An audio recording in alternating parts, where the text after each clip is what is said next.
ભગવદ ચરણાનુરાગી એવા વૈષ્ણવજનો, પૂજ્ય માતૃચરણને પ્રણામ કરીને ઉપસ્થિત પરિવારજનો,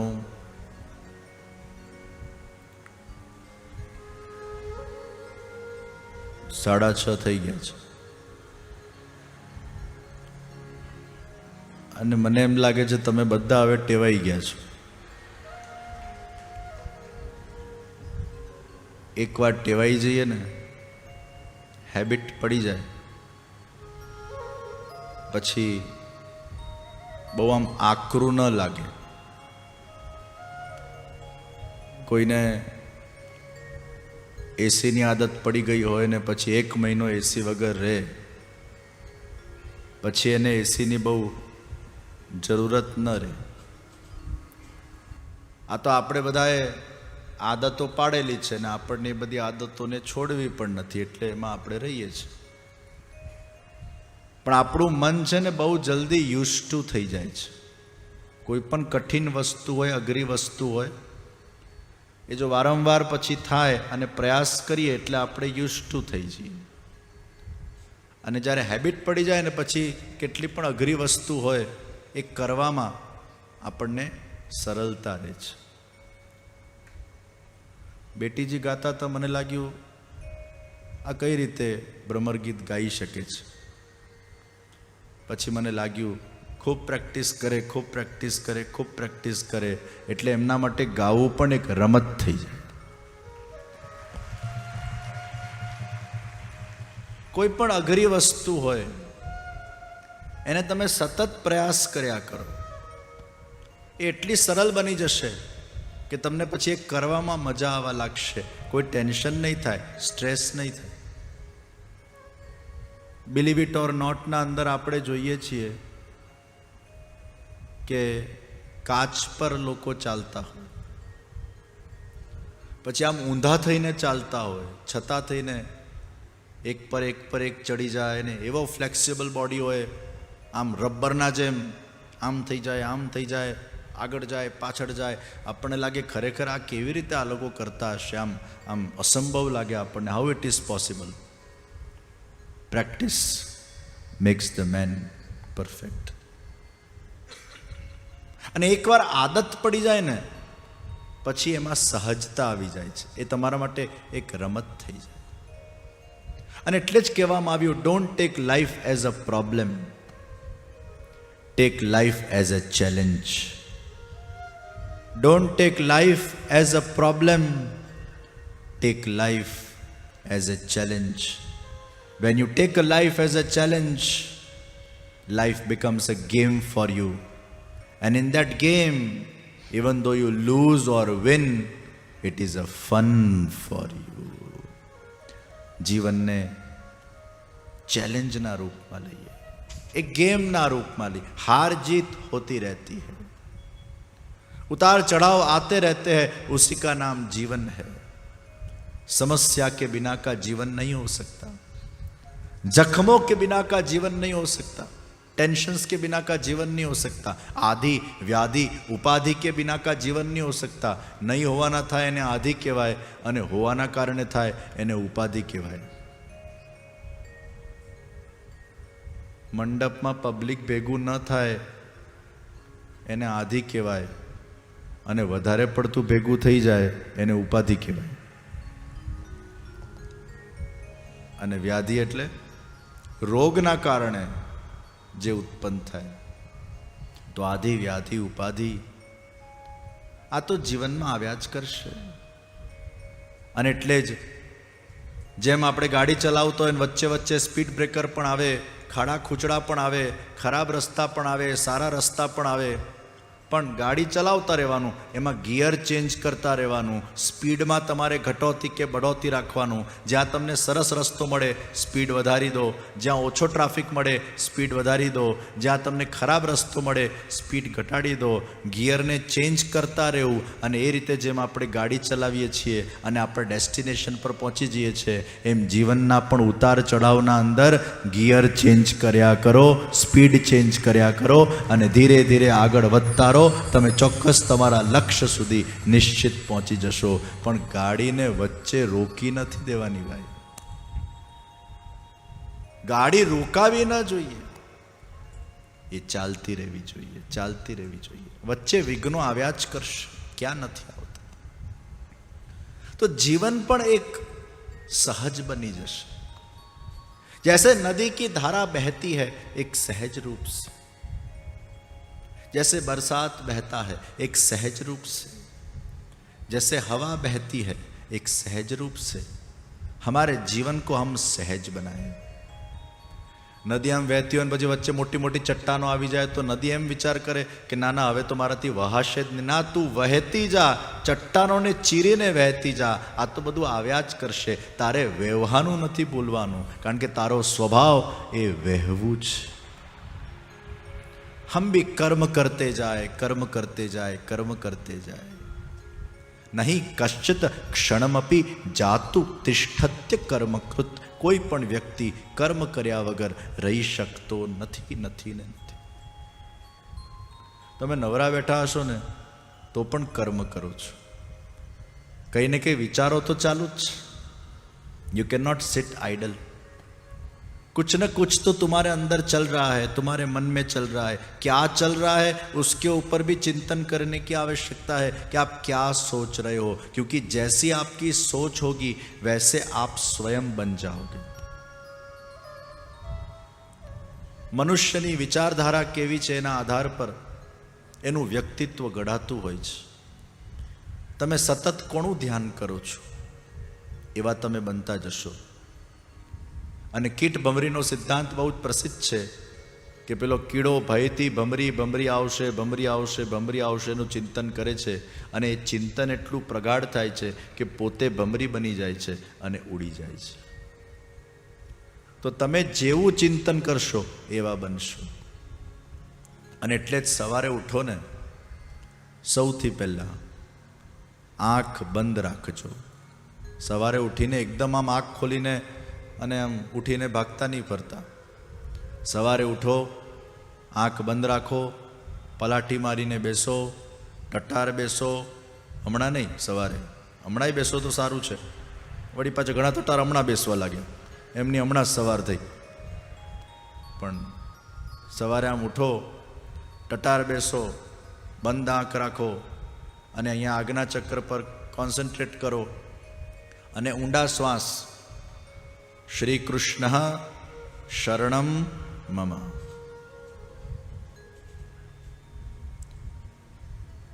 શ્રી કૃષ્ણ શરણમ મમ.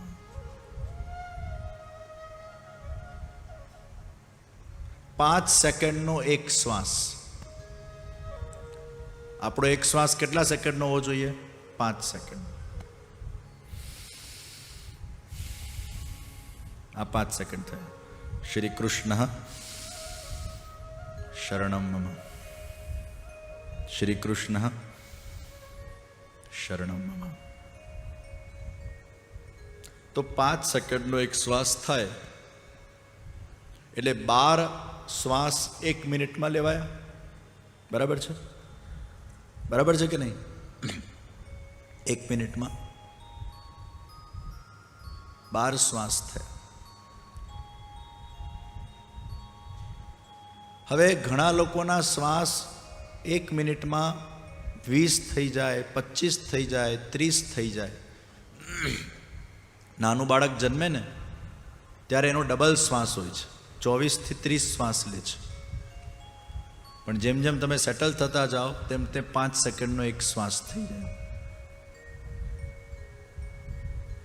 તો જ્યારે તમે ધીરે ધીરે શ્વાસ લો છો, તમારા મન ઉપર તમારું કાબુ ડેવલપ થાય છે. અને એટલે તમે જોજો, સ્ટ્રેસમાં હોઈએ, ટેન્શનમાં હોઈએ ને તો શ્વાસ વધી જાય, હાર્ટબીટ વધી જાય, નર્વસનેસ થઈ જાય. આમ હાર્ટ ધબકારા મારે ફાસ્ટ, કેમ કે તમે ગભરાઈ ગયા, ડરી ગયા, નર્વસ થઈ ગયા. હાથ પગ ઠંડા થવા લાગે અને તમારી શ્વાસની ગતિ તમે જોજો વધવા લાગશે. શ્વાસ ઉપર કંટ્રોલ હશે તો મન ઉપર કંટ્રોલ આવશે, અને મન ઉપર કંટ્રોલ આવશે તો પોતાના ઉપર કંટ્રોલ આવશે. એટલે શ્વાસની ગતિ 5 સેકન્ડ અને ટેવ પાડો. એટલે સૌથી પહેલાં ઉઠીને જ તમે આ 5 સેકન્ડનો શ્વાસ, 11 શ્વાસ લો ધીરે ધીરે. શ્રી કૃષ્ણ શરણમ મમ. એનાથી શું થશે? ઉઠતા સાથે જે કોર્ટિઝોલ નામનો સ્ટ્રેસ છે એ સ્ટ્રેસ તમારું ઘટી જશે. અને પછી ખુલતા આંખે ભગવાન કૃષ્ણના સુંદર હસતા મુખારવિંદના દર્શન થવા જોઈએ. ઘણા લોકોના મગજના અંદર એવી મિસઅન્ડરસ્ટેન્ડિંગ હોય છે કે ઠાકોરજીનું ચિત્ર બેડરૂમમાં ન મુકાય. ચોક્કસ મુકાય. ઉઠતા ઠાકોરજી દેખાવા જોઈએ, આંખ ખુલે અને પ્રભુના દર્શન થવા જોઈએ. તો શ્વાસ ઉપરનો કંટ્રોલ. તો મનુષ્યનું જીવન આદતોથી બનેલું જીવન છે.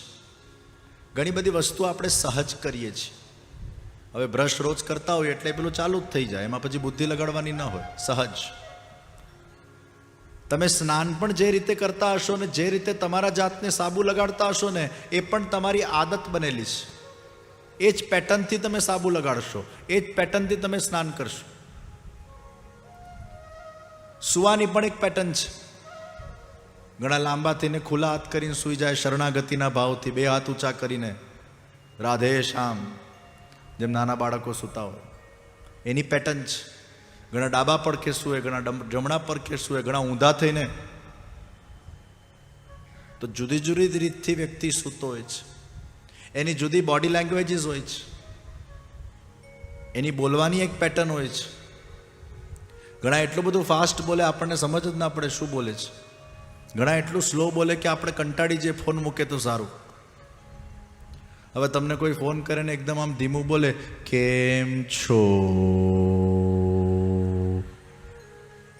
તમને તો ગઈકાલે જ યાદ કર્યા. હવે આનો ફોન ઉચકવો એટલે આપણે એકદમ નવરાશની પળોમાં હોઈએ તો આનો ફોન ઉચકાય, નહીં તો આ તો 15-20 મિનિટ એવી કાઢી નાખે આપણી. अब सबकी एक पैटर्न है. યદ મનસી તદ વચસી. જે તમારા મનમાં છે એ તમારા વાણીમાં આવે. તો દરેકનો એક સ્વભાવ, દરેકની આદત પડેલી છે. પછી ઘણા લોકો વચ્ચે વચ્ચે આપણે વાત કરતા હોય ને યુનો બોલે. દર અડધી લાઈને યુનો આવી જાય. યુનો ખબર નહીં ક્યાંથી આવી ગયો. પેલો યુનો નહીં, હા, યુનાઇટેડ નેશન વાળું. You know, I was going there, you know, I was talking to this person, you know. અલા પણ શું યુનો? અમારા ડૉક્ટર પરીખ બેઠા છે, એ અડધી લાઈને ખ્યાલ આવ્યો બોલે. તમને ખબર પડી ખ્યાલ આવ્યો? હું આવી ગયો ખ્યાલ આવ્યો? તમે ક્યાં ગયા ખ્યાલ આવ્યો? અડધી લાઈનમાં ખ્યાલ આવ્યો, ખ્યાલ આવ્યો, ખ્યાલ આવ્યો. એક મહાપુરુષ મને મળ્યા, અડધી લાઈનમાં મતલબ બોલે. હું તમારા બધાના સામે આજે બોલવા ઊભો થયો છું, મતલબ ઊભો થયો છું, એટલે ખબર પડી ગઈ ઊભા થયા છો. દર લાઈનમાં મતલબ, દર લાઈનમાં મતલબ. દરેકની એક હેબિટ હોતી, દરેકની એક હેબિટ છે. And we are habitual to certain things. એક વાર બાલકૃષ્ણલાલજી માખણ ચોરી કરવા પધાર્યા. તો એક ગ્વાલિનીએ માખણની જે મટકી હતી ઉપર લટકાડેલી, ત્યાં એક ઘંટડી મૂકેલી. જેમ આજકાલના જમાનામાં અલાર્મ હોય છે કે મટકીને કોઈ અડકે તો ઘંટડી વાગે. એક ગ્વાલિનીના મનમાં વિચાર આવ્યો કે આજે હું લાલાને પકડું, રંગે હાથ પકડું. લાલા સખા મંડળીઓ સાથે ત્યાં પધાર્યા. ઉપર જોયું તો લાલાને ખબર પડી કે અહીંયા કંઈક ષડયંત્ર છે, ઘંટડી મૂકેલી છે. પણ લાલા પણ સ્માર્ટ છે એટલે ઘંટડી સાથે ભાઈબંધી કરી નાખી. ઘંટડીને કહી દીધું કે હું તને અડકું તો વાગવાનું નહીં. ઘંટડી કીધું ઠીક છે. તો જ્યારે બધા જ માખણ ખાવા લાગ્યા, ઘંટડી વાગી નહીં. વાંદરાઓ ખાવા લાગ્યા, સખામંડલ ખાવા લાગ્યા, બીજા બધા ખાવા લાગ્યા, ઘંટડી વાગી નહીં. જ્યાં લાલાએ માખણ ખાવાનું ચાલુ કર્યું, પેલી વાગવા લાગી. હવે પેલી ગ્વાલની દોડતી દોડતી આવી, લાલાનો હાથ પકડ્યો. આજ તુझे मैंने रंगे हाथ पकड़ लिया. એટલે લાલા કે છે, तुझसे तो मैं बाद में निपटूंगा, पहले ये घंटी से निपटने दो जरा. અરે ઓ ઘંટડી, આ બધાએ જ્યારે માખણ ખાધું ત્યારે તું વાગી નહીં. મેઇન પીક ટાઈમ આવ્યો, ક્લાઇમેક્સ આવ્યો, મોકાનો ટાઈમ આવ્યો, ત્યારે જ ત્યાં બખડચંતર કેમ કર્યું? તો ઘંટડી બોલવા લાગી, अरे मुझे भी ध्यान नहीं रहा, मैं आदत से मजबूर हूँ, क्योंकि आपको जब भोग धरते तो वो घंटी बजा के भोग धरते हैं, तो मेरी भी आदत पड़ गई वहाँ बजने की. हर एक व्यक्ति की अपनी आदत है. જ્યારે શાંત રહેવાની આદત પડી જાય, જ્યારે હેપી રહેવાની આદત પડી જાય, જ્યારે પ્રસન્ન રહેવાની આદત પડી જાય, આપણા જાતને વારંવાર હતોડા મારીને કહીએ, દુનિયાની કેવી પણ ગિવન સિચ્યુએશન આવશે, કેવી પણ કન્ડિશન આવશે, કેવી પણ પરિસ્થિતિ આવશે, કેવા પણ સંજોગ આવશે, દુઃખના હોય કે સુખના હોય, મારું મૂળ સ્વરૂપ એ આનંદનું સ્વરૂપ છે. હું આનંદનો અંશ છું, આનંદ મારા અંદર છે. હું પ્રસન્ન છું, હું પોઝિટિવ છું, હું સક્ષમ છું. આ રીતે પોતાના જાતને સવારે ઉઠીને ઓટો સજેશન્સ તમારે આપવા જોઈએ. અષ્ટાક્ષર મંત્ર કરતાં કરતાં પોતાના સબકોન્શિયસને કહો, I am positive, I am confident, I am stress free, I am tension free, I am happy, I am blissful, my God is gracing on me, everything is possible with His grace. Today the whole day of mine is going to be successful. આ વિચારોથી પોતાના જાતને ભરો. સવારે ઉઠતા સાથે tension તો થવું જ ના જોઈએ, એકદમ રિલેક્સ રહેવું જોઈએ, માઇન્ડ આપણું પ્રસન્ન રહેવું જોઈએ. અને પોતાના જાતને કહો, હું પ્રસન્ન છું, હું પ્રસન્ન છું, હું પ્રસન્ન છું. કારણ કે પ્રસન્નતા આપણો સ્વભાવ છે. જેમ પાણીનો સ્વભાવ એ શીતલ છે, એમ આપણો સ્વભાવ પણ પ્રસન્ન રહેવાનો છે. પાણીને તમે કેટલું પણ ગરમ કરો, પછી એ પાછું શીતલ જ થઈ જશે. તમે ગમે તેટલું પાણીને ઉકાળો, એ એના ઓરિજિનલ સ્વભાવમાં આવશે ને આવશે જ. એમ આપણા જીવનમાં પણ ઘણીવાર આપણું આ પાણી છે ને, એ ઈર્ષામાં ઉકળી જાય, ક્રોધમાં ઉકળી જાય, કામમાં ઉકળી જાય, નકારાત્મક વિચારોમાં ઉકળી જાય. આ બધા ઉકાળાઓ જે આપણા અંદર આવે છે, એવા સંજોગો આવે છે કે પાણી ઉકળી જાય. પણ તમે એક વસ્તુ યાદ રાખજો, let the time heal the time. તમે એ પાણીને થોડોક સમય આપશો ને, એમને મેને મૂકી રાખશો એન્ટરટેન કર્યા વગર, તો આપોઆપ એ પાણી ઠંડુ પડી જશે. એમ જીવનમાં કેવા પણ સંજોગ આવે, કેવી પણ પરિસ્થિતિ આવે, 72 કલાક થમી જાઓ, 72 કલાક સહી જાઓ, 72 કલાકમાં કોઈ ખોટો નિર્ણય ન લઈ લેતા, 72 કલાકના અંદર કોઈ એક્શન નહીં લઈ લેતા. કારણ કે જેમ જેમ સમય વીતતો જશે, પેલું પાણી એના મેળે જ ઠંડુ પડવા લાગશે અને આપણા જીવનમાં ઓટોમેટિક શાંતિ આવવા લાગશે. ઉકળેલા પાણીમાં હાથ નાખો નહીં, ઉસકો ઠંડા પડને દો. અને આ જો તમે તમારા બુદ્ધિના અંદર ફિક્સ કરી નાખો ને, આ તમારી આદત બનાવી લો કે તમારા જીવનમાં કોઈનાથી પણ તમને ખોટું લાગ્યું હોય, કદાચ કોઈનાથી પણ તમને હતાશા આવી હોય, કદાચ જીવનના એવા કોઈ ફેલિયર્સ આવ્યા હોય, એક્ઝામમાં નપાસ થઈ ગયા. હવે આપણે પેપરોમાં વાંચીએ છીએ, યુવાનો આત્મહત્યા કરી નાખે છે. નપાસ થયા એટલે બસ હવે મારે નથી જીવવું, અબ મેં જી કે ક્યાં કरूंगा. પોતાના જાતને મારી કાઢે છે. એક દિવસ જવા દો, પારો 10% ડાઉન જશે. 2 દિવસ જવા દો, પારો 20% ડાઉન જશે. 3 દિવસ જવા દો, 30% ડાઉન જશે. અરે 7 દાડામાં તો આખો પેલો પારો ધીરે ધીરે ધીરે ધીરે ડાઉન જતો રહેશે. આ મનુષ્યનો સ્વભાવ છે. આપણને ગુસ્સો પણ આવે, સામે કોઈ હોય તો આપણે કરી નાખીએ, પણ જો એ સામે ના હોય ને જો 2 કલાક પછી આપણને મળે તે ગુસ્સાનો પારો એ પાછો 50% ડાઉન જતો રહે.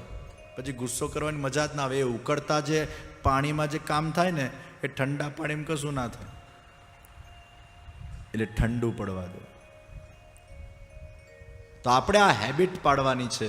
આઈ am happy, I am blissful, I am stable, I am positive, I am confident. અને જ્યારે આપણે આપણા ઉપર આ વિશ્વાસ પેદા કરી નાખીએ ને અને પ્રભુ ઉપરનો આપણો વિશ્વાસ દ્રઢ થઈ જાય, દુનિયાની કોઈ તાકાત એ આપણા મનને ડગમગાવી ન શકે. આપણું મન સક્ષમ રીતે, સ્ટ્રોંગ રીતે દરેક ચુનૌતીઓને સામનો કરી શકે. તો જિંદગી में तो समस्या और जख्में आएंगे. जिंदगी जख्मों से भरी है, वक्त को मलहम बनाना सीख लो. जिंदगी जख्मों से भरी है, वक्त को मलहम बनाना सीख लो. अरे हारना तो है ही एक दिन मौत के सामने, फिलहाल जिंदगी से जीतना सीख लो.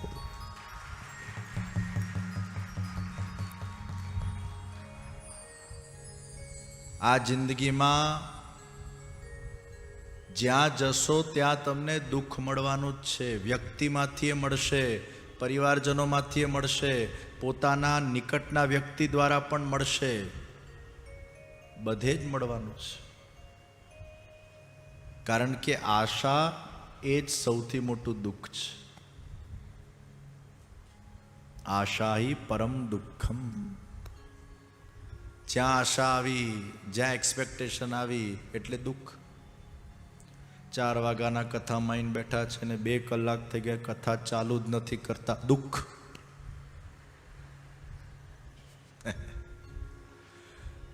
અને 4 વાગ્યામાં આવીને બેસીને તમે આમ બસ સિટ બેક એન્ડ રિલેક્સ થઈ જાઓ કે ના, એવું અન્ડરસ્ટેન્ડિંગ રાખો કે ભાઈ આ ગ્લોબલ હિન્દુ વૈષ્ણવ પ્રેરણા મહોત્સવ છે, કથાનો પણ એક કાર્યક્રમ છે, પણ સાથે સાથે દેશ વિદેશના લોકો આવ્યા હોય એમનું પણ સન્માન કરવું પડે, દાતાઓને પણ સાચવવા પડે, નાના બાળકો આટલા દૂરથી આવ્યા હોય એનાય પરફોર્મન્સો રાખવા પડે, એ લોકોને પણ એક એટલી લાગણીથી આવતા હોય, એમના પણ પેરેન્ટ્સ ક્યારના રાહ જોઈને બેઠા હોય ક્યારે અમારું બાળક પરફોર્મ કરશે.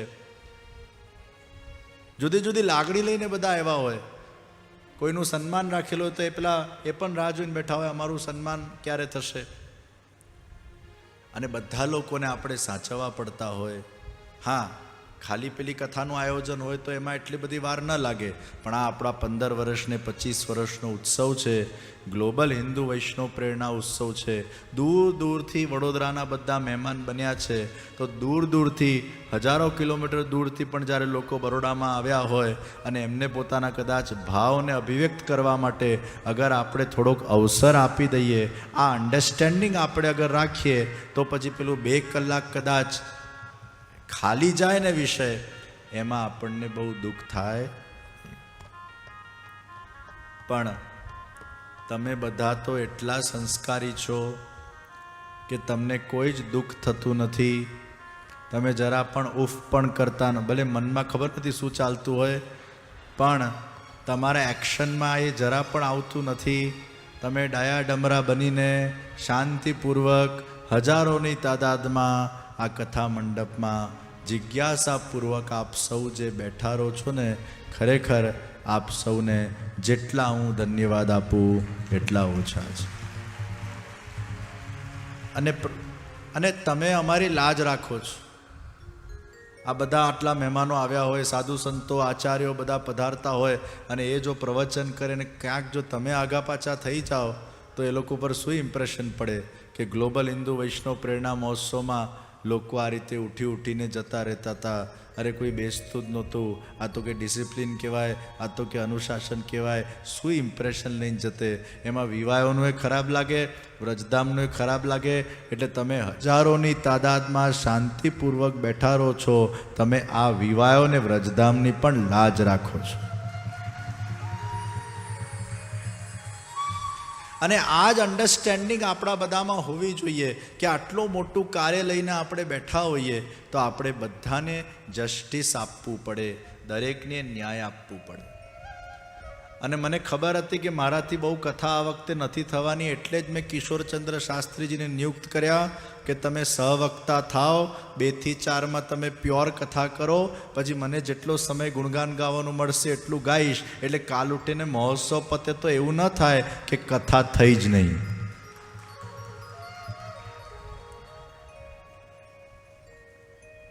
અને એટલે જ આ વ્યવસ્થા આપણે ગોઠવી. તો હવે તમે લોકો ટેવાઈ ગયા છો, ટેવાઈ ગયા છો ને? વાહ. હવે કાલનો એક જ દાડો બાકી છે. કાલે આપણા કથાની પૂર્ણાહુતિ છે. ક્યાં જોત જોતામાં હું રમેશભાઈ ગાંધાર સાથે ગાડીમાં આવતો હતો, હું તો મૌનમાં હતો. રમેશભાઈ મને એ જ કહેતા હતા કે આ 7 દિવસનો ટાઈમ ક્યાં નીકળી ગયો. અને ખરેખર એટલા ફાસ્ટ દિવસો જતા રહ્યા. 7 દાડા પૂરા પણ થવા એવા આજે. હવે 2 દિવસ, 9 દિવસનો મહોત્સવ, 2 દિવસ રહ્યા અને ક્યાં સમય વ્યતીત થઈ ગયો ખબર પણ ન પડી. પણ સારું છે, આપણે દરેક પરિસ્થિતિમાં આ રીતે ટેવાતા શીખી જઈએ, એકબીજાને અન્ડરસ્ટેન્ડ કરતા શીખી જઈએ તો બહુ સારું મોટું સન્નિષ્ઠ સંગઠનને આપણે ઊભા કરી શકીશું. અને તમારા જેમ હું પણ આ ફાટેલા ગળાથી ટેવાઈ ગયો છું. ગઈકાલે ગળું બેસી ગયું હતું, એમાં કથા થઈ ગઈ.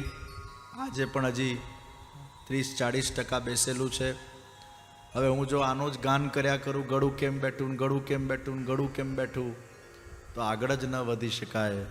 આ બધા જ અપ્સ એન્ડ ડાઉન્સ આપણા જીવનમાં આવ્યા જ કરે.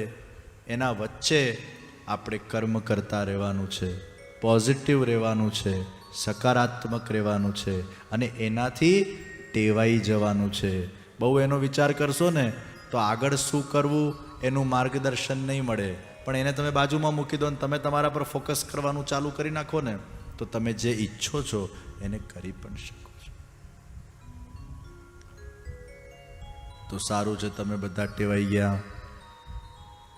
આજે પૂર્વમાં સહવક્તા શાસ્ત્રીજી દ્વારા રાસ પંચાધ્યાયી અક્રૂરજીનો પ્રસંગ, કંસવધ સુધીની કથા કરવામાં આવી હશે. 10મ સ્કંદ પૂર્વાર્ધ અને 10મ સ્કંદ ઉત્તરાર્ધ. મહાપ્રભુજી આ 2 ભાગ પાડ્યા, પૂર્વાર્ધ અને ઉત્તરાર્ધ. આ 2 ભાગ કેમ પડ્યા? આપણને પ્રશ્ન થાય, આ 2 ભાગ કેમ પડ્યા? પૂર્વાર્ધ સુધીની કથા આપે શ્રવણ કરી. હવે 10મ સ્કંદ ઉત્તરાર્ધમાં આપણે પ્રવેશ કરવા જઈ રહ્યા છે. ત્યારે તો મહાપ્રભુજી સુબોધનીજીના અંદર બહુ સુંદર આપણને સમજાવે છે કે પૂર્વાર્ધના અંદર જે ભગવાનની લીલા છે એ જેમ ઘરમાં બિરાજીને નેચરલ સહજ રીતે આનંદપૂર્વક પ્રેમપૂર્વક જે ભગવાન જુદા જુદા ભાવો ભક્તોને પ્રદાન કરીને જે લીલા કરતા હોય છે, આ પૂર્વાર્ધની લીલા છે. અને ઉત્તરાર્ધની જે લીલા છે એમાં પછી મર્યાદા આવી જાય છે, થોડા લિમિટેશન્સ આવી જાય છે, થોડીક આમન્ય આવી જાય છે. જે પૂર્વાર્ધમાં કરતા હતા એવું ઉત્તરાર્ધમાં ન થઈ શકે. પૂર્વાર્ધના અંદર આપણા શ્યામ સુંદર બધાનું એઠું ખાતા, મધુમંગલની છાછ પણ ભગવાને પીધી, છાછ લીલા કરી. હવે ઉત્તરાર્ધના અંદર ભગવાન મોટા થઈ જાય પછી આ બધી લીલાઓ ન કરી શકે, થોડી મર્યાદા આવી જાય. નાના બાલકૃષ્ણલાલજી પૂર્વાર્ધમાં વ્રજમાં 11 વર્ષને 52 દિવસના એ કૃષ્ણ અને એટલે જ મહાપ્રભુજી આજ્ઞા કરી, એ પૂર્વાર્ધના જે કૃષ્ણ છે ને, સર્વદા સર્વભાવેન ભજનીયો વ્રજાધિપ, એ પૂર્વાર્ધના કૃષ્ણ, એ વ્રજના કૃષ્ણ, એમની સેવા કરજો, એમનું ભજન કરજો. ભજનીય એટલે સેવાર્થ. કારણ કે એ કૃષ્ણ એ હલકો ફૂલકો કૃષ્ણ છે, એ વાંસુરી વાળો કૃષ્ણ, એ મોરપીચ વાળો કૃષ્ણ, એ માખણ ખાતો કૃષ્ણ, એ ગાયો ચરાવતો કૃષ્ણ. એ કૃષ્ણને પ્રેમ કરી શકાય. પણ પછી એ કૃષ્ણ જ્યારે દ્વારિકાધીશ બની જાય, મથુરાધીશ બની જાય, યોગેશ્વર બની જાય, પછી બહુ પ્રેમ કરવામાં મજા નહીં આવે. પછી તો એને આદર આપવું પડે, એને રિસ્પેક્ટ આપવું પડે, એનું અર્ચન કરવું પડે, એનું પૂજન કરવું પડે. એમાં મર્યાદા ભક્તિ આવી જશે. પણ જે પેલો વ્રજનો કૃષ્ણ છે ને, એમાં આપણી પુષ્ટિ ભક્તિ છે. એ કૃષ્ણને પ્રેમ કરી શકાય, એને લાડ કરી શકાય, એને ખોળામાં બેસાડાય, એને સખા ભાવથી બાંધી પણ શકાય, એને ગાળ પણ આપી શકાય. ભગવાને જેને સખાભાવ સિદ્ધ કરાવડાવ્યો છે, એ સખાભાવથી ભગવાનને ગાળ પણ આપે છે. તો વ્રજમાં જે ભગવાને સુંદર સુંદર લીલાઓ કરી છે, એમાં કૃપા ધર્મ છે, અને એટલે જ પુષ્ટિ લીલા છે. પણ વ્રજમાંથી બહાર જઈને ભગવાને જે કંઈ પણ લીલાઓ કરી છે, એમાં કૃપા ધર્મને પ્રાધાન્ય નથી આપ્યું. એમાં પછી મર્યાદા છે. કર્મના અનુસાર ભગવાન એને ફળ આપે છે. એમાં કદાચ અમુક જગ્યાએ ક્ષમા પણ આપે છે, એવું નથી. પણ અહીંયા તો ભગવાન મેરિટ જ નથી જોતા. જ્યારે ભગવાન કૃપા ધર્મમાં બિરાજી જાય છે, વીર્ય વિશેષો કૃપા ધર્મ, ઐશ્વર્ય વીર્ય યશ શ્રી જ્ઞાન વૈરાગ, એમાં ભગવાનનો કૃપા ધર્મ કયો છે? વીર્ય વિશેષો કૃપા ધર્મ. ભગવાનમાં જે વીર્ય છે, ભગવાન જે કૃપા કરી શકે છે, અને કેવા પણ કૃપા કરી શકે છે. અજામિલ જેવા પાપી ઉપર પણ ભગવાને કૃપા કરી નાખી, અને એને ભગવાને એનો ઉદ્ધાર કરી નાખ્યો. એના સર્વ પાપો ધોઈ કાઢ્યા, કેવલ નારાયણ નારાયણ નારાયણ બોલવાથી. આ કૃપા ધર્મ છે. કૃપા ધર્મમાં જ્યારે ઠાકોરજી બિરાજતા હોય, ત્યારે આપણા દોષ સામે ન જુએ, ત્યારે કેવલ કૃપા સામે જુએ. ત્યારે ભગવાન આપણા દોષ સામે નથી જોતા. તું ભલે દોષી है, તું ભલે पापी है, लेकिन तुझे मुझ में प्रेम है ना, इसलिए मुझ में प्रेम है, इसलिए मैं तेरे ऊपर कृपा करूं. તો હેતુની પણ કૃપા છે અને અહેતુની પણ કૃપા છે. કૃપા ધર્મમાં ભગવાન બિરાજેલા હોય ત્યારે કારણ વગર પણ કૃપા કરી નાખે. આપણે રસ્તે ચાલતા ઘણી વાર જોતો, વ્રજના અંદર લોકો જતા હોય તો પેલા આમ નોટોની ગड्डी લઈને જાય. 10ની નોટો, 50ની નોટો, 100ની નોટો, જેની જેવી યથાશક્તિ. પછી આમ પરિક્રમા કરતા જાય. પેલા સાધુ સંતો ને બીજા બધા જે વ્રજવાસીઓ હોય, ગરીબ લોકો હોય, કોઈને 500ની નોટ આપી દે, 100ની આપી દે, 10ની આપી દે. હવે એ લોકોએ શું તમને રાજી કર્યા? એ લોકોએ શું તપ કર્યું? એ લોકોએ શું તમારા માટે કર્યું? બસ તમારું ઈચ્છા થઈ ગઈ, મારે આના પર કૃપા કરવી છે, મારે આને કંઈક આપી દેવું છે. તમારી સ્વેચ્છાએ તમે કોઈને પ્રસન્ન કરવા માટે કંઈક કરો, એનું નામ કૃપા. અને તમે માંગો અને ભગવાન આપે, એનું નામ દયા. સ્વેચ્છાએ જે થાય, પ્રસન્નતાપૂર્વક જે આપવામાં આવે, એ કૃપા છે. અને એટલે જ પૂર્વાર્ધના અંદર, વ્રજભૂમિના અંદર ભગવાને પ્રસન્નતાપૂર્વક બધાને આનંદ પ્રેમ લૂંટાવ્યું છે. मैं कृपा करने के लिए बैठा हूं और अब मेरे सानिध्य में कोई भी आएगा उसको मैं कृपा लुटा दूंगा. अरे पूतना जैसी पूतना को भी मैंने मुक्ति दे दी, तो जो मेरी भक्ति करता है उसको तो मैं मेरी अमूल्य भक्ति दे देता हूं, उसको भक्ति से मैं भर देता हूं.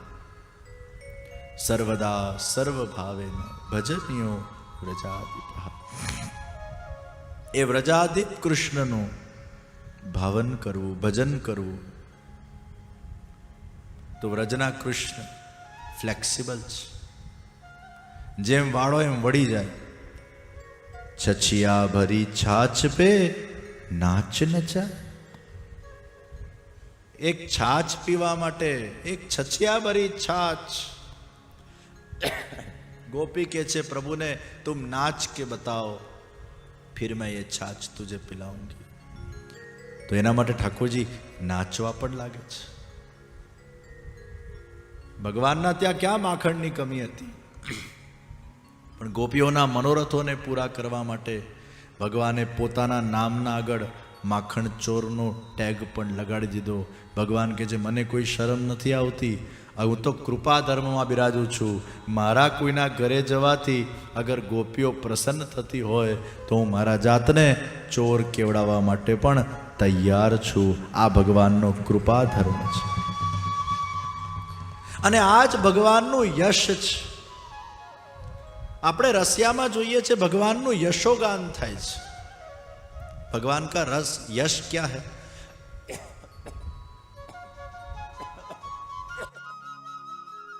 भगवान का यश क्या है? भगवान का यश वो नहीं है कि भगवान गोवर्धन ने उचके અને બધા વાહવાહી કરે કે વાહ જો 7 વર્ષનો સાવરો એને ગોवर्धन ઉચકી લીધું. भगवान का यश वो नहीं है कि भगवान ने दावानल अग्नि का पान किया, वाह भगवान तो देखो दावानल को पी गए. भगवान का यश ये नहीं है कि भगवान ने पूतना को मारी. भगवान का यश ये नहीं है कि भगवान ने कंस को मार दिया. वो तो भगवान है, चलो આપણે भी अंडरस्टेન્ડિંગ રાખીએ. કરતુમ અકર્તુમ અન્યથા કરતુમ. જે પોસિબલ છે એ પણ ભગવાન કરી શકે, જે ઇમ્પોસિબલ છે એ પણ ભગવાન કરી શકે. સૂરજને પૂર્વ દિશામાંથી ઉગાડવું આ કરતુમ એ પોસિબલ છે ને ભગવાન કરે, પણ સૂર્યને પશ્ચિમ દિશામાંથી ઉગાડવું અકર્તુમ ઇમ્પોસિબલ છે, એ પણ ભગવાન કરે અને સૂર્યને ઉગાડે જ નહીં. મહારાસના અંદર ભગવાને સૂર્યને ઉગાડ્યો જ નહીં. 6 મહિના હડતાલ, શાંતિ રાખો, પ્રકાશ નથી જોઈતો મારે, ચંદ્ર જ જોઈએ છે. તો કરતુમ અકર્તુમ अन्यथा करतुम. तो ईश्वर तो सामर्थ्यवान है, वो तो सब कुछ कर सकते हैं. तो कंस ने मारवू, गोवर्धन ने धारण करवा, दावानलનું પાન કરવું, અસુરોથી વ્રજની રક્ષા કરવી, આ તો ઈશ્વર છે. અને ઈશ્વર બધાની રક્ષા કરે, એમાં ઈશ્વરે કઈ મોટી દાળ મારી? તો પછી યશ શું ભગવાનનું? ભગવાન કે છે मैं इस भूतल पे क्यों आया? मेरे भक्तों के चित्त का निरोध करने के लिए ही मेरा इस भूतल पर प्रागट्य हुआ है. मेरी अलग अलग प्रकार की लीलाओं के माध्यम से, स्वरूप के माध्यम से, गुण के माध्यम से मैं भक्तों के चित्त का आकर्षण करता हूँ और उनको अलग अलग भावों से मैं युंजित करता हूँ. किसी के अंदर बाल भाव, किसी के अंदर सखा भाव, किसी के अंदर माधुरी भाव, किसी के अंदर दास भाव. अलग अलग भाव जब मेरे भक्तों के अंदर उत्सृज्यमान हो जाते हैं और जब वो भाव से मेरी सेवा करते हैं और जब अपनी वो भावयुक्त वाणी से जब वो मुझे मीठे मीठे शब्दों से पुकारते हैं और जब वो मुझे मीठे मीठे शब्दों से पुकारते हैं, उसी को मैं अपना यश मानता हूँ कि अब मेरा भूतल पर आना सफल हुआ है. ये मेरा यश है. जब लोग मुझे कहते हैं कारो कन्हैया, परब्रह्म परमात्मा पूर्ण पुरुषोत्तम भगवान श्री कृष्ण. આવું આપણે ભગવાનને કહીએ એમાં ભગવાનને બહુ મજા ના આવે, પણ કોઈ પેલી ગોપી આમ ભાવથી પ્રેમથી ભગવાનને કહે હે કારા કનૈયા કહા જા રહ્યો? ભગવાન કે આ વાણી મારે સાંભળવી છે. પેલું બધું તો સાંભળી સાંભળીને હું થાકી ગયો. એ તો પ્રોટોકોલ વાળું તંત્ર છે બધું. એ બધું દ્વારકામાં ધીશ બન્યા પછી, રાજા બન્યા પછી. અહીંયા આ બધું ના જોઈએ. અહીંયા તો રમવા આવ્યો છું, અહીંયા તો હું લૂંટાવા આવ્યો છું, અહીંયા તો આનંદ કરવા આવ્યો છું. અહીંયા તો પ્રેમની મને મીઠી ભાષા જોઈએ. અને એ પ્રેમની મીઠી ભાષાથી જ્યારે ભક્તો પુકારે ને તો એ યશ છે. તો કારો કનૈયો. અને એટલે જ રસિયામાં ભગવાનનું યશોગાન છે. હોળીના દિવસો સખા ભાવના દિવસો છે. અને એટલે જ ભગવાન ચરણારવિંદને ઢાંકી દે છે.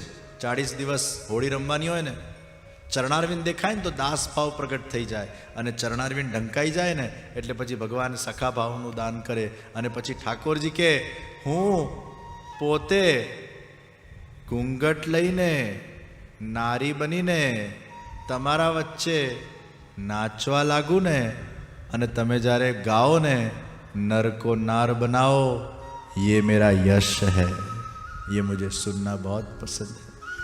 तो केवा सुंदर भगवानना रसिया छे.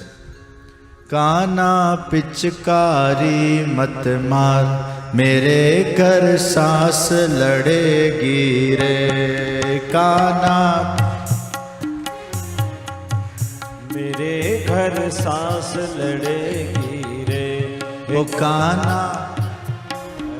मत मार, मेरे घर सांस लड़ेगी रे. તમે ગાઓ. काना पिचकारी मत मार, साथ में. मेरे घर सांस लड़ेगी रे.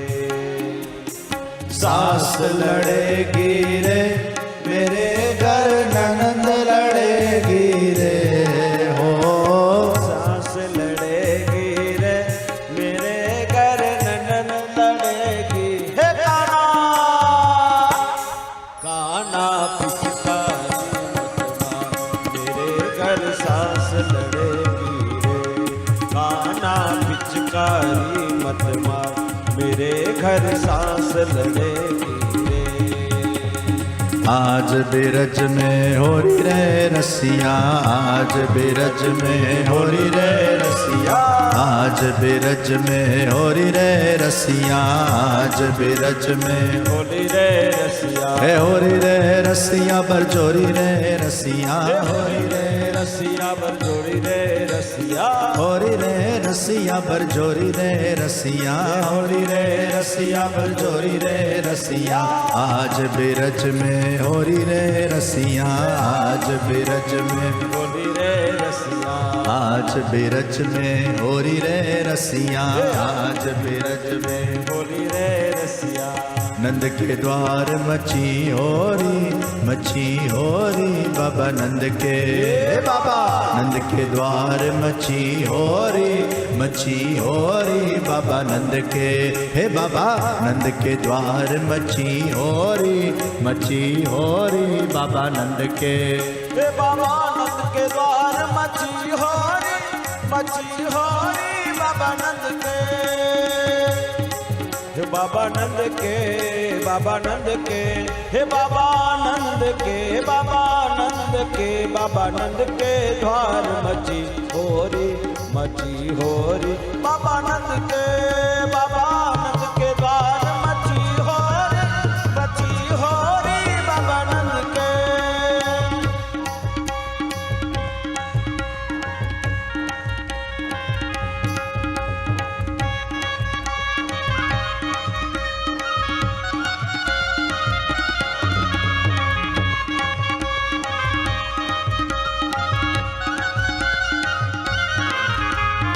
कौन के हाथ कनक पिचकारी, कौन के हाथ कनक पिचकारी.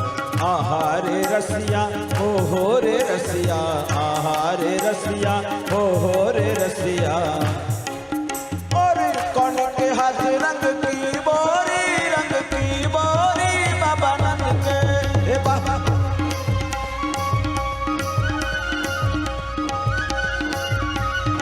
हे बाबा नंद के द्वार मची होरी बाबा नंद के.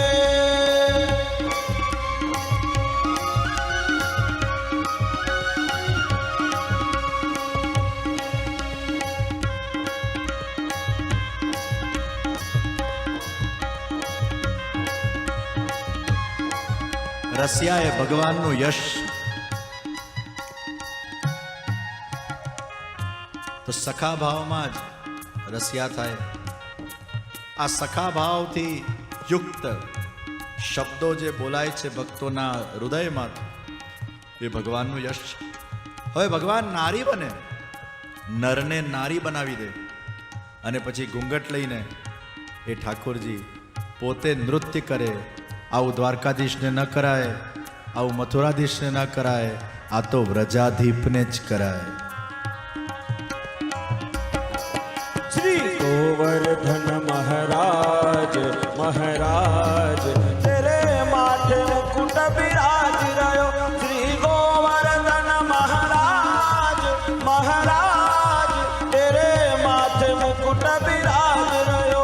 तेरे माथे मुकुट विराज रहो. तेरे माथे मुकुट विराज रहो. श्री गोवर्धन महाराज महाराज तेरे माथे मुकुट विराज रहो. श्री गोवर्धन महाराज महाराज तेरे माथे मुकुट विराज रहो.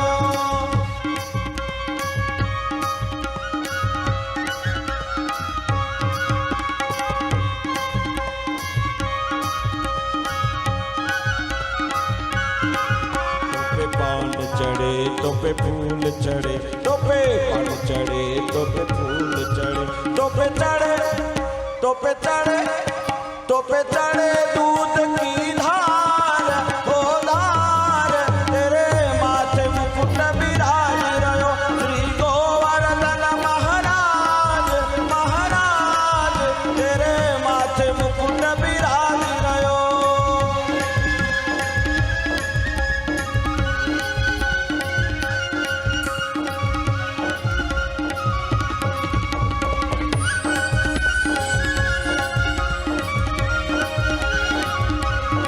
हो तेरी सात कोस की परिक्रमा, तेरी सात कोस की परिक्रमा.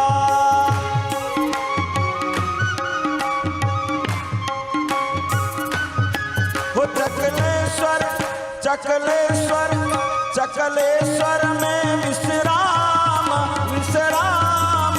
तेरे माथे मुकुट विराज रहो. श्री गोवर्धन महाराज महाराज तेरे माथे मुकुट विराज रहो.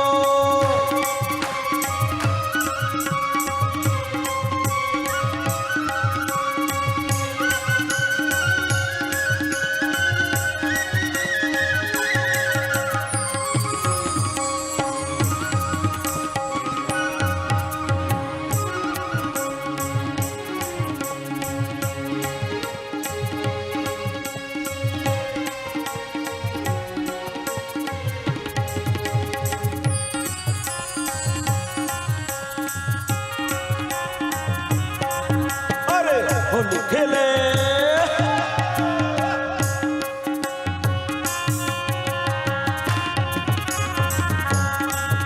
अरे होली खेले रघुबीरा अवध में. होली खेले रघुबीरा, होली खेले रघुबीरा अवध में. होली खेले अरे होली खेले श्री कृष्णा ब्रज में. होली खेले श्री कृष्णा, होली खेले श्री कृष्णा. अरे हिल मिल आवे लोग लुगाई, अरे हिल मिल आवे लोग लुगाई.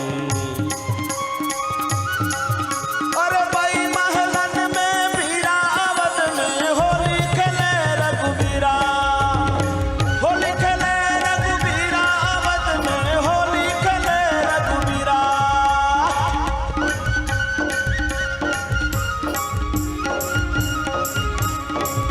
अरे मच गया शोर सारी नगरी में, सारी नगरी में.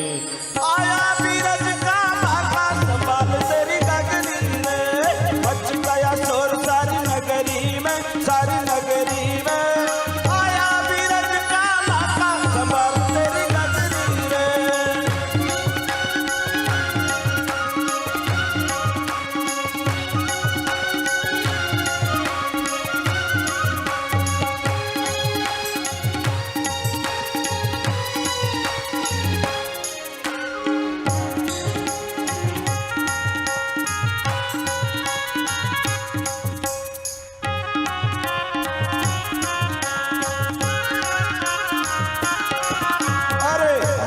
ब्रज में होरी रे रसिया आज भी रज में होरी रे रसिया बरजोरी रे रसिया होरी रे रसिया बरजोरी रे अरे आज बिरज में होरी रे रसिया आज बिरज में होरी रे रसिया होरी रे रसिया बरजोरी रे रसिया होरी रे रसिया बरजोरी रे रसिया आज बिरज में होरी रे रसिया आज बिरज में होरी रे रसिया आज बिरज में होरी रे रसिया आज बिरज में होरी रे रसिया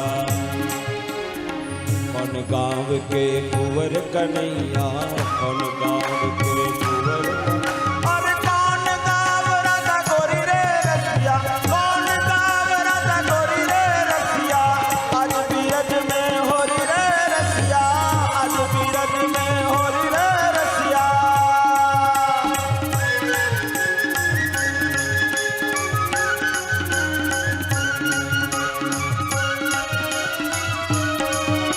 अरे आया रे होरी का दीवाना आया रे होरी का दीवाना होरी का दीवाना राधे का दीवाना होरी का दीवाना राधे का दीवाना आया रे अरे आया रे होरी का दीवाना आया रे होरी का दीवाना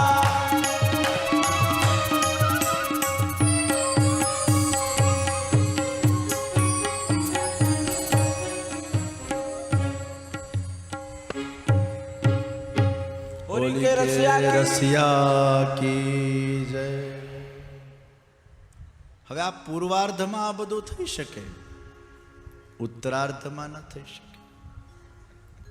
તો વલ્લભાચાર્યજી મહાપ્રભુજીએ પૂર્વાર્ધ અને ઉત્તરાર્ધની આ ડેફિનેશન આપી કે જ્યાં ભગવાન કૃપા ધર્મમાં બિરાજે છે એ પૂર્વાર્ધ છે, અને જ્યાં ભગવાને મર્યાદા લીલા કરી એ ઉત્તરાર્ધ છે. કંસની બંને પત્ની અસ્થિને પ્રાપ્તિ એ વિધવા થઈ. આ અસ્થિને પ્રાપ્તિ જરાસંધની દીકરીઓ હતી. જરાસંધ ક્રોધાયમાન થયો અને જરાસંધે 23 અક્ષરોની સેના લઈને મથુરા ઉપર ધાબો બોલી દીધો. કૃષ્ણ બલરામ આજે સામે યુદ્ધની આફત આવી એ લડવા માટે સક્ષમ છે. દિવ્ય રથ ત્યાં પ્રગટ થઈ ગયો. ભગવાન કૃષ્ણએ બલરામજીને કહ્યું, આપણે આને યુદ્ધમાં હરાવશું પણ જરાસંધને મારીશું નહીં, એને ભાગવા દો. કારણ કે પૃથ્વી પર આમ પણ ભાર બહુ વધી ગયો છે. આપણે જેટલી વાર એને હરાવીને પાછા મોકલશું વળી પાછો આવશે, વળી પાછા મોકલશું વળી આવશે. એની બધી સેનાઓનો આપણે સંહાર કરવાનો છે. ખૂબ પાપ વધી ગયું છે અને ખૂબ પાપીઓનો ભાર વધી ગયો છે. જરાસંધે મથુરા પર ચડાઈ કરી અને કૃષ્ણ બલરામે 23 અક્ષરોની સેનાને પરાસ્ત કરી અને જરાસંધ ત્યાંથી ભાગ્યો. આવું એક વાર નહીં, 17 વાર જરાસંધે ભગવાન કૃષ્ણ સાથે યુદ્ધ કર્યું અને 17 વાર એનો પરાજય થયો. 18મી વારમાં જરાસંધે બ્રાહ્મણોને ખૂબ વિનંતી કરી. જરાસંધમાં એક ગુણ હતો, એ બ્રાહ્મણને બહુ માન આપતો. કોઈ પણ બ્રાહ્મણ એના ત્યાં માંગવા આવે એને ખાલી હાથ ન જવા દે. બ્રાહ્મણોને ખૂબ આદર આપતો.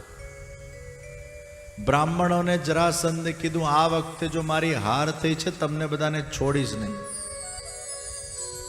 બ્રાહ્મણોએ ભગવાનને વિનંતી કરી, પ્રભુ આ વખતે અમારી લાજ રાખજો. અને જ્યારે 18મી વાર યુદ્ધ થયું તે વખતે ભગવાન રણ છોડીને ભાગ્યા છે. બોલો રણ છોડ રાય કી જય. प्रभु रण छोड़ीने भाग्या. बलराम जी कहवा लग्या ऐसे हम रण छोड़कर भगेंगे तो हमारी बहुत बदनामी होगी.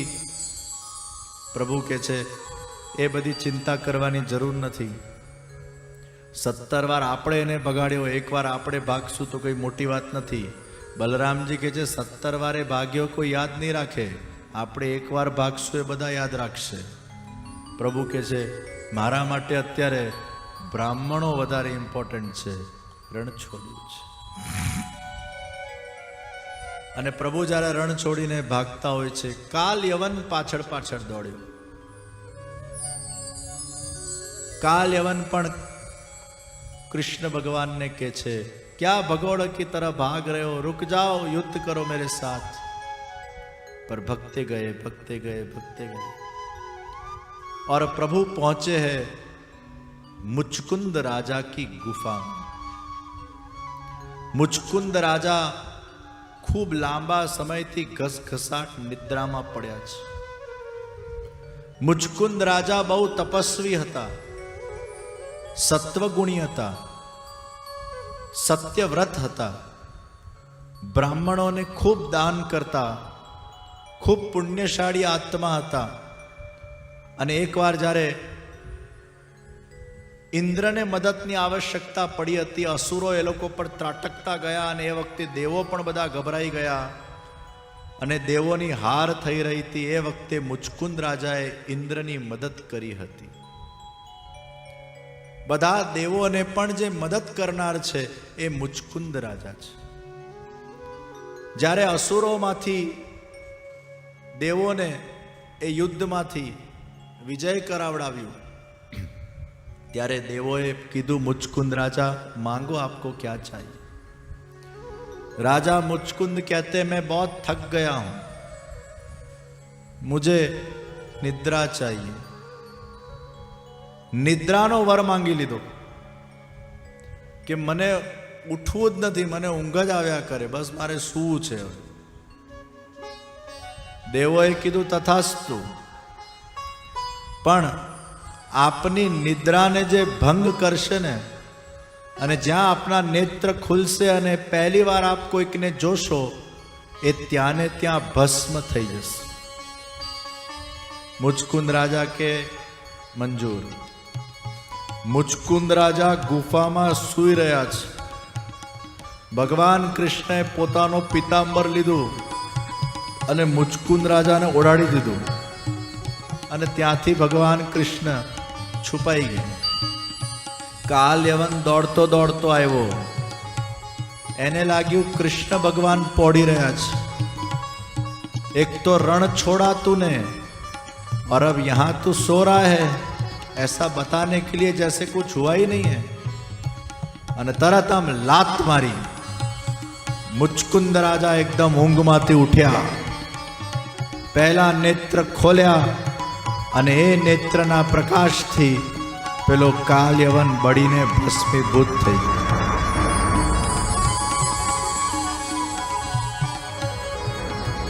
મુચકુંદ રાજાના સામે કૃષ્ણ ભગવાન પ્રગટ થયા. આપ કોણ હો? ભગવાન કૃષ્ણ કે છે હું ક્યાં નથી, મારા એક નામ નથી, મારા તો 1000 નામ છે. હું કોઈ એક જગ્યાએ નથી રહેતો, હું તો સર્વ જગ્યાએ રહું છું. પણ હું વાસુદેવ છું અને એ વાસુદેવ એટલે હું મોક્ષ આપનારો પણ છું અને વાસુદેવ પણ છું. મુચકુંદ રાજાએ પ્રભુની સ્તુતિ કરી છે. ભગવાન શ્રી કૃષ્ણએ મુચકુંદ રાજાને આશીર્વાદ આપ્યા અને કહ્યું હે રાજા, તમારે હજી એક જન્મ લેવો પડશે. મુચકુંદ રાજા કહે છે કે મેં એવું કયું ખોટું કામ કર્યું છે કે મારે પાછો આ જન્મ મૃત્યુના ફેરામાં પડવું પડે.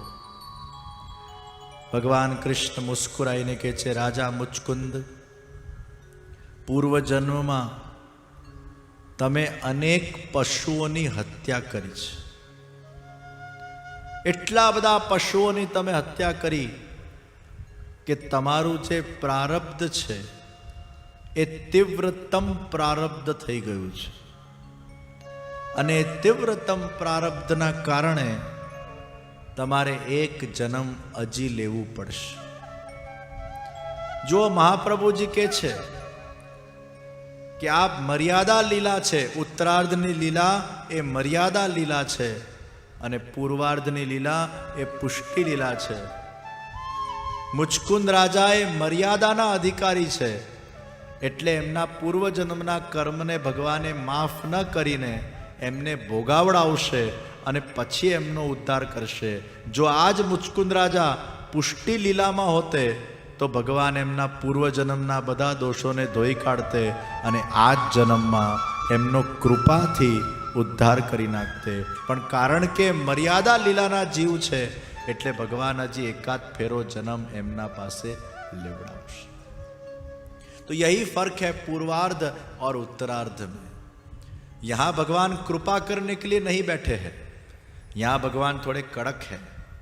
ન્યાયાધીશના જેમ ભગવાન બરાબર કર્મોનો ન્યાય કરશે, પછી થોડું ઘણું 10-20% ગ્રેસ માર્ક, 40 માર્ક આવવાના બદલે કોઈના 35 માર્ક આવે અને 5 માર્ક ખૂટતા હોય તો ભગવાને 5 માર્કનું ગ્રેસ માર્ક આપીને પાસ કરી નાખે ખરા, પણ પેલો ફેલ થતો હોય એને પાસ કરવું હોય તો પુષ્ટિ લીલામાં જવું પડે કે જે ફેલ થતા વ્યક્તિને પણ પાસ કરી નાખે. આ પુષ્ટિ લીલા અને 35માં 5 માર્કનું ગ્રેસ આપે એ આ ભગવાનની મર્યાદા લીલા છે. यहाँ ठाकुर जी कहते कर्मों को तो तुम्हें भुगतना पड़ेगा. हाँ, तुमने मेरी भक्ति की है तो तुम्हें निश्चित मोक्ष की प्राप्ति होगी, या मेरे धाम की प्राप्ति पात्रता के अनुसार होगी, लेकिन थोड़ा बहुत तुम्हें भुगतना तो पड़ेगा. આપણા પૂર્વ જન્મના કર્મો એ નિશ્ચિત ભોગવવા પડે છે અને એટલે જ ધ્યાન રાખવાનું. જરૂરી નથી કે ઠાકોરજી આપણા પર પુષ્ટિ કરે જ પછી તો બધાને થઈ જાય આપણે તો બ્રહ્મ સંબંધ લીધું ને એટલે આપણા પર તો કૃપા થાય જ. ગમે તે ખાઓ, ગમે તે પીઓ, ગમે તે કરો, આપણે તો બધા કૃપાવાળા. એવું તમારે અંડર એસ્ટિમેટ ભગવાનને કરવાની જરૂર નથી, કારણ કે આપણા શ્યામ સુંદર એ બહુ નટખટ છે, એ મનમોજી છે. એ મેરિટના આધાર પર પણ ચાલી શકે અને મેરિટ તોડીને પણ ચાલી શકે. એ એના મગજમાં જ્યારે જે આવે તે કરે એવું માને નહીં બેસતા કે અમારા પર તો કૃપા થશે જ એટલે બચી જઈશું. કૃપા કરવું એનું ધર્મ છે. એ ક્યારે કરવું, કઈ રીતે કરવું, કોના પર કરવું એ પાત્રતા જોઈને કરતો હોય એની ઈચ્છાને આધીન છે. આપણે તો સત્કર્મ જ કરતા રહેવું, આપણે તો ભક્તિ જ કરતા રહેવું, આપણે તો જે ધર્મના નિયમો છે એને ફોલો કરીને ચાલવાનું છે. એમ વિચારવાની જરૂર નથી કે અમારું બધું જ ભગવાન ધોઈ કાઢશે અને બધું જ ભગવાન માફ કરી નાખશે.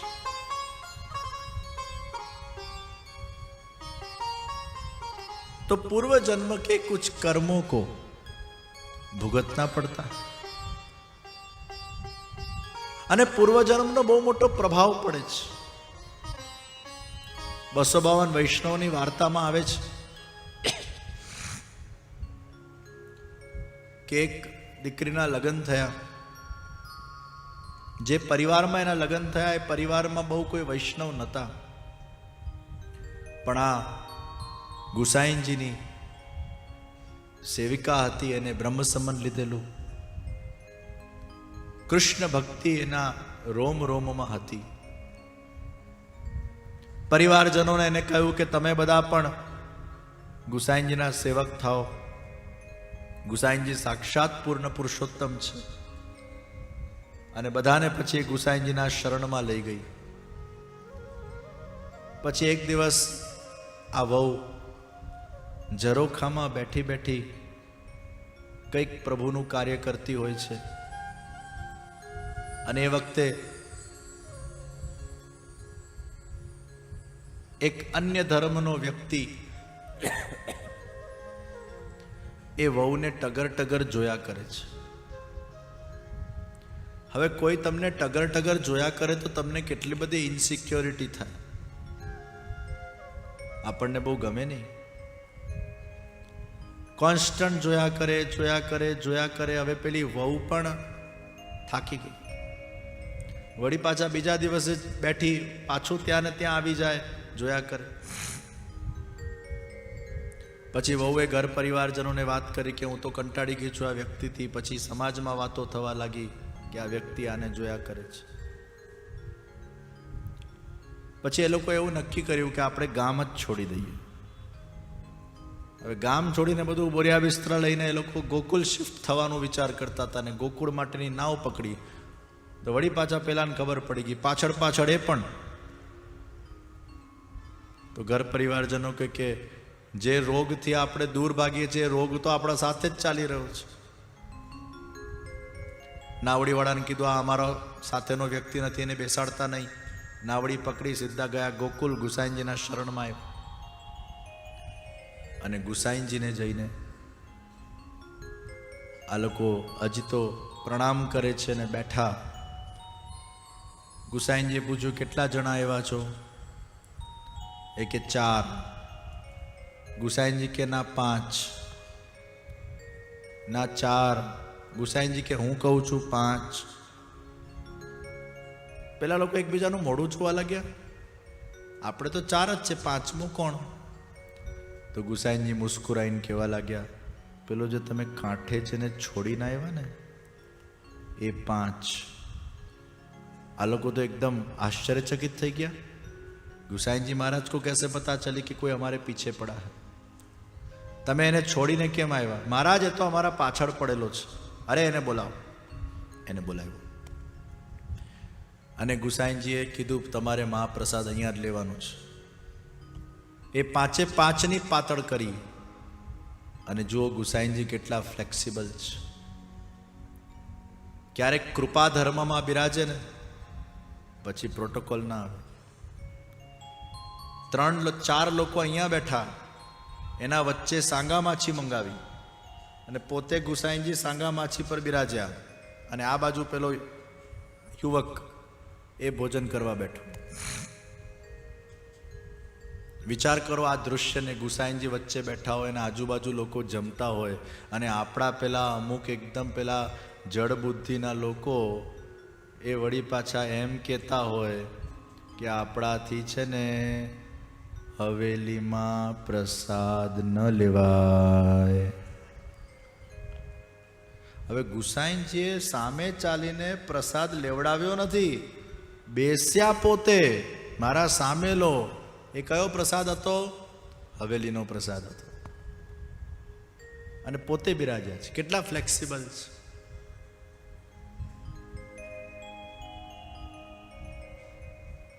અને જ્યાં પેલો યુવક પ્રસાદ લેતો ગયો એ જ વખતે પછી ગુસાઈજી પધારી ગયા થોડાક સમય પછી. અને જ્યારે એનો પ્રસાદ પૂર્ણ થવા આવ્યું ત્યારે એ ત્યાંને ત્યાં જ મૂર્છા ખાઈને પડી ગયો અને પહોંચી ગયો. બધે હોવા થઈ ગઈ. ગુસાઈજી પાસે સમાચાર મળ્યા એટલે ગુસાઈજી પેલા 4 લોકોને કીધું તમે જાઓ ને આનો અગ્નિ સંસ્કાર કરી આવો. પેલા 4 લોકો પાછા થોડા આમ તેમ થવા લાગ્યા. એક તો અમારા પાછળ પડેલો, વળી પાછા એના સાથે અમને જમાડ્યો, હવે અમારે એનો અગ્નિ સંસ્કાર કરો. આ બધી કેવી ગુરુ આજ્ઞાઓ છે. માથે પડેલા વ્યક્તિનું પાછું સંસ્કાર અમે કરી, વળી પાછું એનો અમને સૂતક લાગે, અમારી સેવા છૂટે. ગુસાઈજી કે ચિંતા નહીં કરતા, તમને કોઈ એનું સૂતક નહીં લાગે. નહીં તો અગ્નિ સંસ્કાર કરો તો પાછું 1 રાત્રિનું સૂતક પાડવું પડે, એવો નિયમ છે. તમે ચિંતા નહીં કરો, સ્નાનથી શુદ્ધિ થઈ જશે તમારી. તમે એકવાર અગ્નિ સંસ્કાર કરીને સ્નાનવાન કરીને પાછા મારા પાસે આવો. સ્નાનવાન કરીને પાછા. અને પછી ગુસાઈજીએ કહ્યું તમને ખબર છે આ પેલો જે યુવક હતો ને એ દૈવી જીવ છે. પૂર્વ જન્મના અંદર પછી પેલા પતિ સામે જોઈને કહ્યું આ તમારી પત્ની છે ને, પૂર્વ જન્મમાં આ એનો પતિ હતો. એ તમારી પત્નીને જોયા કરતો તો એમાં એને પત્ની નથી દેખાતી. એને તમારા પત્નીના આંખમાં સાક્ષાત ગોવર્ધનનાથજીના દર્શન થતા હતા. એ તમારી પત્નીને નહોતો જોતો, એ ગોવર્ધન નાથને જોતો તો. તમારી વહુ, તમારી પત્ની એટલી ઠાકોરજીમાં રચી પચેલી છે, એટલી એનામાં ભક્તિ છે કે એના આંખમાં પણ શ્યામ સુંદરના દર્શન થાય છે. જે આપણા મનમાં હશે, જે આપણા હૃદયમાં હશે, એ આપણા આંખોમાં છલકશે. તો એ પત્નીના અંદર સાક્ષાત ગોવર્ધનનાથજીના દર્શન એને થતા હતા.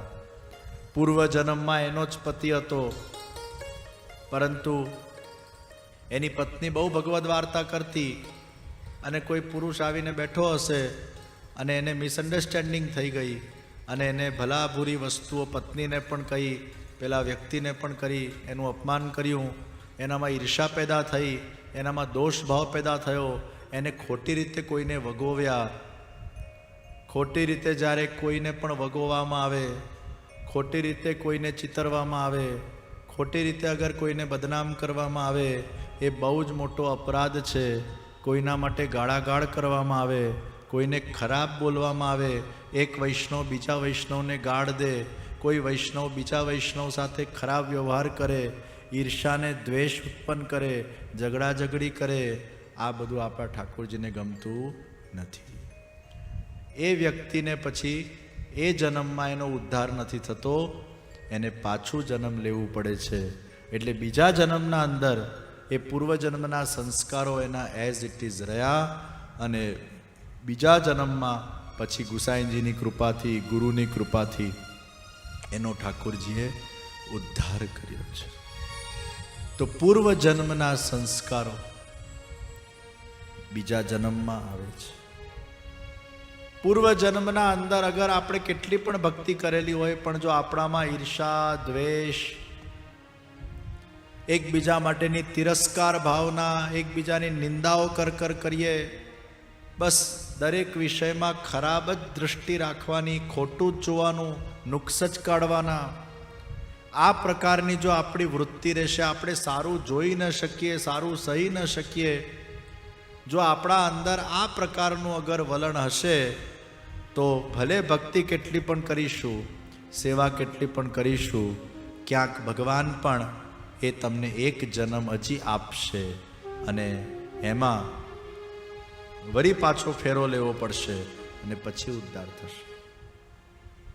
તો ઈશ્વર પોતાના કૃપા ધર્મમાં બિરાજે તો બધા દોષોને, પાપોને ધોઈ કાઢે, અને ઈશ્વર એ મર્યાદા સ્વરૂપે બિરાજે તો આપણા પાસે બધું જ ભોગવા આવતા હોય છે.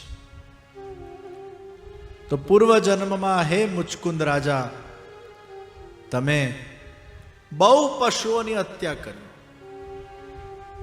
આ જેટલા લોકો નોનવેજ ખાય છે, આ લોકોને તો આવતા જન્મની વાત દૂર, નરકમાં જ પડે છે. પશુની હત્યાને કરીને એને ખાવું, એ વ્યક્તિનો ક્યારે ઉદ્ધાર ન થાય. એ વ્યક્તિએ એટલું બધું ભોગવવું પડતું હોય છે, ઈશ્વર એને માફ કરતા નથી. આજે કેટલા બધા લોકો નોનવેજ ખાતા થઈ ગયા છે. કેટલા બધા અમુક જ્ઞાની લોકો, અર્થાત એ લોકોને ખબર છે કે અમારે ન ખાવું જોઈએ, તો પણ ખાતા થઈ ગયા છે. મારી ઝામ્બિયાના અંદર કથા હતી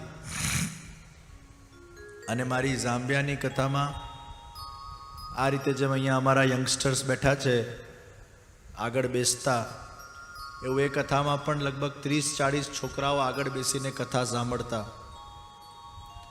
અને એ કથા શ્રવણ કરતા કરતા એવી ઠાકોરજીની એ લોકો પર કૃપા થઈ કે એમાંથી 5-6 લોકો, યુવાનો, દીકરા દીકરીઓ, વૈષ્ણવ નોનવેજ ખાતા હતા. અને કથાના છેલ્લા દિવસે એમને નિયમ લઈ લીધો, હવે અમે ક્યારે પણ જિંદગીમાં નોનવેજને અડીશું. સત્સંગથી આ પરિવર્તન એ લોકોના અંદર આવી ગયું. તો જીવનમાં સત્સંગથી લોકોનું વિચાર ને દિશા બદલાતી હોય છે. અને એટલે જન્મ જન્મના ભાગ્યનો જ્યારે ઉદય થાય ત્યારે જ આપણને સત્સંગની પ્રાપ્તિ થાય, જન્મ જન્મના પુણ્ય કર્મોનો ઉદય થાય ત્યારે સત્સંગની પ્રાપ્તિ થાય. ઈશ્વર ઈચ્છે છે જ્યારે કે મારે આ જીવનું કલ્યાણ કરવું છે ત્યારે ભગવાન એને સત્સંગ આપે છે. એ સત્સંગમાંથી વિવેક પ્રગટ કરાવડાવે છે. એ વિવેકમાંથી એના જીવનમાં સત્કર્મ એ કરતો જાય છે. પ્રાયશ્ચિત એનામાં પ્રગટ થાય છે. કદાચ ખોટું કર્યું પણ હોય તો એનામાં પ્રાયશ્ચિત ભાવના પ્રગટ થાય અને એમ કરતાં કરતાં એ ભગવાનનું નામ જપતો જાય, સેવા કરતો જાય, સત્કર્મ કરતો જાય તો આ જન્મમાં ભગવાન એનો નિશ્ચિત ઉદ્ધાર કરતા હોય છે. પણ ભગવાને અગર નક્કી કર્યું જ છે કે ના મારે આને એકાદ ફેરો હજી આપવો જ છે, તો મુચકુંદ રાજાના સામે ભગવાનના સાક્ષાત દર્શન થઈ ગયા તો પણ એમને એક જન્મ હજી લેવાનું ભગવાને કીધું. કારણ કે ત્યાં ભગવાન પુષ્ટિ ધર્મમાં નહીં, ત્યાં ભગવાન મર્યાદા ધર્મમાં બિરાજમાન છે. એટલે ગયા જન્મમાં પશુઓની હત્યા કરી ભગવાન દેખાયા તો પણ એમને એક જન્મ હજી લેવો પડશે. આ તો ભગવાન દેખાયા એટલે કન્સેશન મળ્યું એક જન્મનું.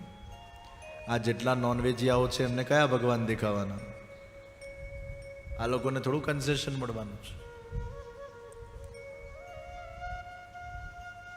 મુચકુંદ રાજાનો ભગવાને ઉદ્ધાર કર્યો છે.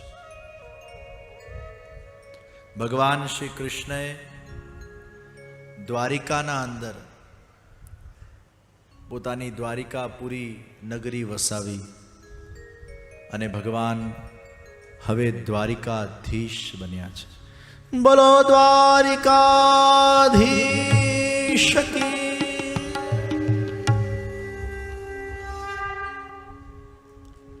આપણા પણ શરીરના અંદર 9 દ્વાર છે અને 9 દ્વારના અધીશ રૂપે ભગવાન સ્વયં બિરાજે છે.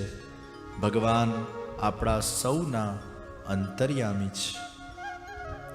હવે દ્વારિકાધીશ પરણવાનો વિચાર કરે છે. જ્યાં દ્વારિકાધીશના મનમાં પરણવાનો વિચાર આવ્યો, અહીંયા કુંડિનપુરના અંદર રાજા ભીષ્મકની કન્યા રૂકમણીજીના મનમાં પણ દ્વારકાધીશને પરણવાનો વિચાર આવ્યો. એના 5 ભાઈ, જેને મહાપ્રભુજી સુબોધજીમાં કહે છે આ 5 અવિદ્યાઓ છે. રાજા ભીષ્મકના મનમાં દ્વારકાધીશજી પહેલાથી વસેલા હતા. રૂકમણીજી પણ નારદજી દ્વારા સત્સંગ પ્રાપ્ત કરીને દ્વારકાધીશના એટલા ગુણગાન એમને સાંભળ્યા કે મનોમન નક્કી કરી લીધું, પરણીશ તો દ્વારકાધીશથી પરણીશ.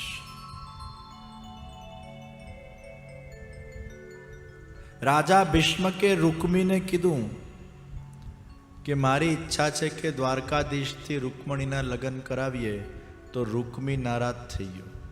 उस भगोड़े से मैं अपनी बहन की शादी नहीं करूंगा. रुक्मी आम पण नालायक હતો અને જ્યારે રૂકમીના મગજમાં ડાઉટ પેદા થયો કે પિતાજી દ્વારકાધીશની માળા જપે છે, તાત્કાલિક ધોરણે શિશુપાલ સાથે એને લગ્ન નક્કી કરી નાખ્યા અને આવીને પિતાજીને કહે છે, પિતાજી બસ 2 દિવસમાં બારાત આવે છે. પિતાજી તો એકદમ આશ્ચર્યચકિત થઈ ગયા. ઠીક છે, તારે જે કરવું એ કર. અહીંયા રૂકમણીજી બહુ જ ચિંતામાં આવી ગયા. નારદજીની પ્રેરણાથી એમને બહુ સુંદર એક પત્ર લખ્યો અને આ પત્ર લખીને સુદેવ નામના બ્રાહ્મણને આપ્યું ને કહ્યું, तुम जाओ शीघ्र और द्वारकाधीश जी को मेरा यह पत्र दे दो. दौड़ता दौड़ता पहुंचा છે સુદેવ બ્રાહ્મણ અને દ્વારિકાધીશે જ્યાં એમને જોયા, એમના ચરણ પ્રક્ષાલન કર્યા, એમને ભોજન કરાવડાવ્યું, વિશ્રામ કરાવડાવ્યો અને પછી પૂછવા લાગ્યા, બોલો બ્રાહ્મણ દેવ આપ ક્યું પધાર્યા? દ્વારિકાધીશજી બ્રાહ્મણોને ખૂબ આદર આપે છે. બ્રાહ્મણો પ્રતિ દ્વારિકાધીશજીની ખૂબ નિષ્ઠા છે.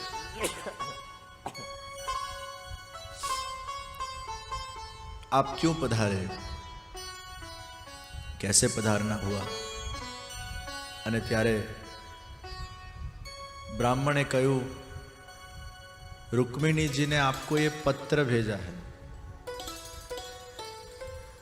तो क्या वाँचो? नहीं नहीं, ये बहुत प्राइवेट पत्र है, ऐसा कहा है कि आपको ही खोलने का है. कि हाँ पर खोलो, मुझे कोई आपत्ति नहीं है, पढ़ो. અને સુદેવ બ્રાહ્મણે પત્ર ખોલ્યું અને રૂકમિણીજીએ બહુ સુંદર પોતાના ભાવોને અભિવ્યક્ત કર્યા છે. શ્રુત્વા ગુણાન ભુવન સુંદર શૃણવતાંતે નિર્વિશ્ય કર્ણ વિવરૈર હરતો ગતાપમ રૂપમ દૃશાં दृशमितामखिलार्थलाभं त्वय्यच्युता विशति चित्तमपत्रपं मे का त्वा मुकुन्द महती कुलशीलरूप विद्यावयो द्रविणधामभिरात्मतुल्यम् धीरापतिं कुलवती नवृणीत कन्या काले नरसिंह नरलोक मनोभिराम.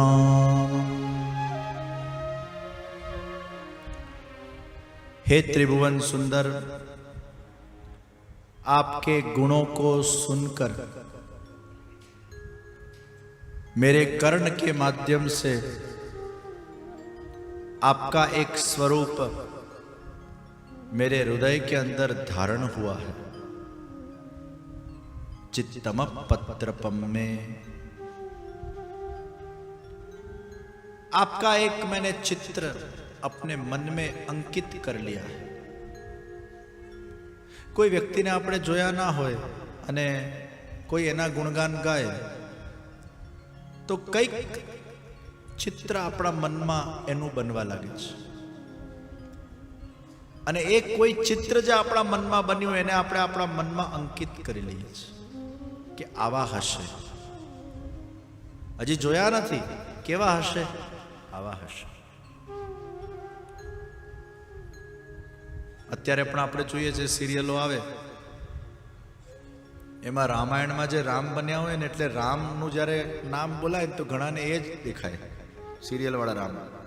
રામ આવા હશે, કારણ કે સિરિયલમાં રામ આવા દેખાય છે, સિરિયલમાં સીતાજી આવા દેખાય છે. હવે આપણે તો સીતાજીને જોયા નથી કેવા લાગે છે, તો સિરિયલમાં જે દેખાય એ જ મગજમાં ચોંટી ગયું. સીતાજી એટલે આ ભીષ્મ પિતામાં પેલા બાણસૈયા પર સૂતા હોય ને આપણને પેલા જ મહાભારતના ભીષ્મ જ યાદ આવે. હવે ભીષ્મ કેવાય તો ખબર નથી. तो एक चित्र हमारे मन में अंकित हो जाता है. तो आपके गुणों को श्रवण करते करते आपका चित्र मेरे मन में स्थापित हो गया है. हे प्रभु, मैं निर्लज्ज हूं. कोई स्त्री पोताना जातने निर्लज्ज के, पण रुक्मिणी के ज. कारण के खरी रीते हमेशा छोकरो छोकरी ने प्रपोज करे, छोकरी छोकरा ने प्रपोज ना करे कोई दिवस. विदेशों अंदर तो बधा राह जोईने बैठा होय, भले गमता हो एकबीजाने पण पेली दीकरी राह जोईने बैठी होय. Let him propose. Unless and until he doesn't propose, I cannot move forward. એટલે દીકરી આમ આઉટ ઓફ વે જઈને સામેથી પ્રપોઝ ન કરે. અને પાછું વિદેશના અંદર તો એવા બધા રીતિ નિયમો આ લોકોએ બનાવ્યા. ઘૂંટણ પર બેસે ને પેલું ગુલાબનું ફૂલ લઈને આવે ને પાછું માથું નીચું કરીને વિલ યુ મેરી.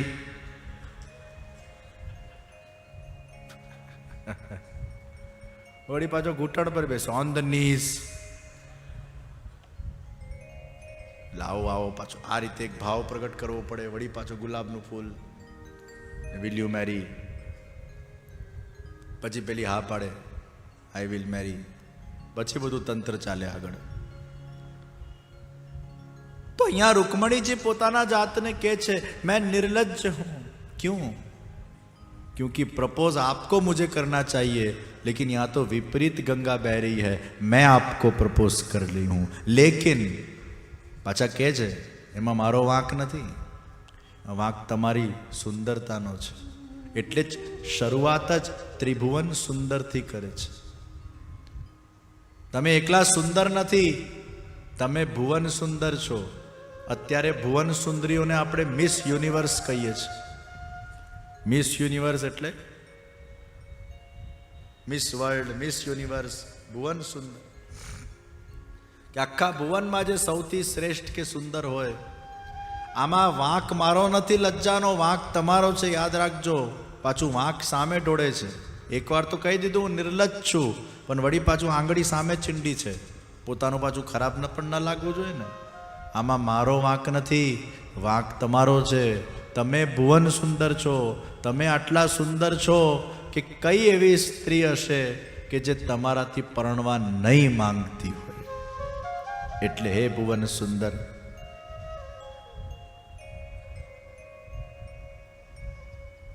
आप मेरे साथ विवाह करो और मैंने अपने आप को आपकी पत्नी मान लिया है. हे श्याम सुंदर, તમને એમ લાગશે કે આ પત્ર તો બધું બરાબર છે, બધી સારી વાતો કરી, પણ આ જેનાથી મારા લગ્ન થવાના છે પાછી એ કેવી છે? એટલે રૂકમણીજી અહીંયા કહે છે કે કુલમાં, શીલમાં, સ્વભાવમાં, સૌંદર્યમાં, વિદ્યામાં અને અવસ્થાના અંદર, ધનમાં અને ધામમાં તમારાથી ક્યાંય હું ઉતરતી નથી. એટલે વળી પાછું પોતાના વખાણ કરી નાખ્યું કે તમે એ ચિંતા નહીં કરતા.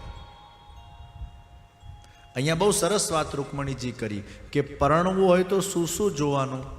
પહેલું કુલ જોવાય. પછી આજના છોકરા છોકરીઓ પ્રેમ તો અંધા હોતા હોય, જેમ તેમ આંધળા બનીને એકબીજા સાથે પરણી જાય. તો અહીંયા રૂકમણીજી કહે છે કે પરણવું હોય તો શું જોવાનું?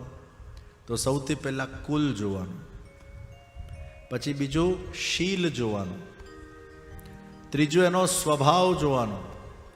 કારણ કે આ દુનિયામાં મોટા ભાગે છૂટાછેડા સ્વભાવના કારણે જ થાય છે.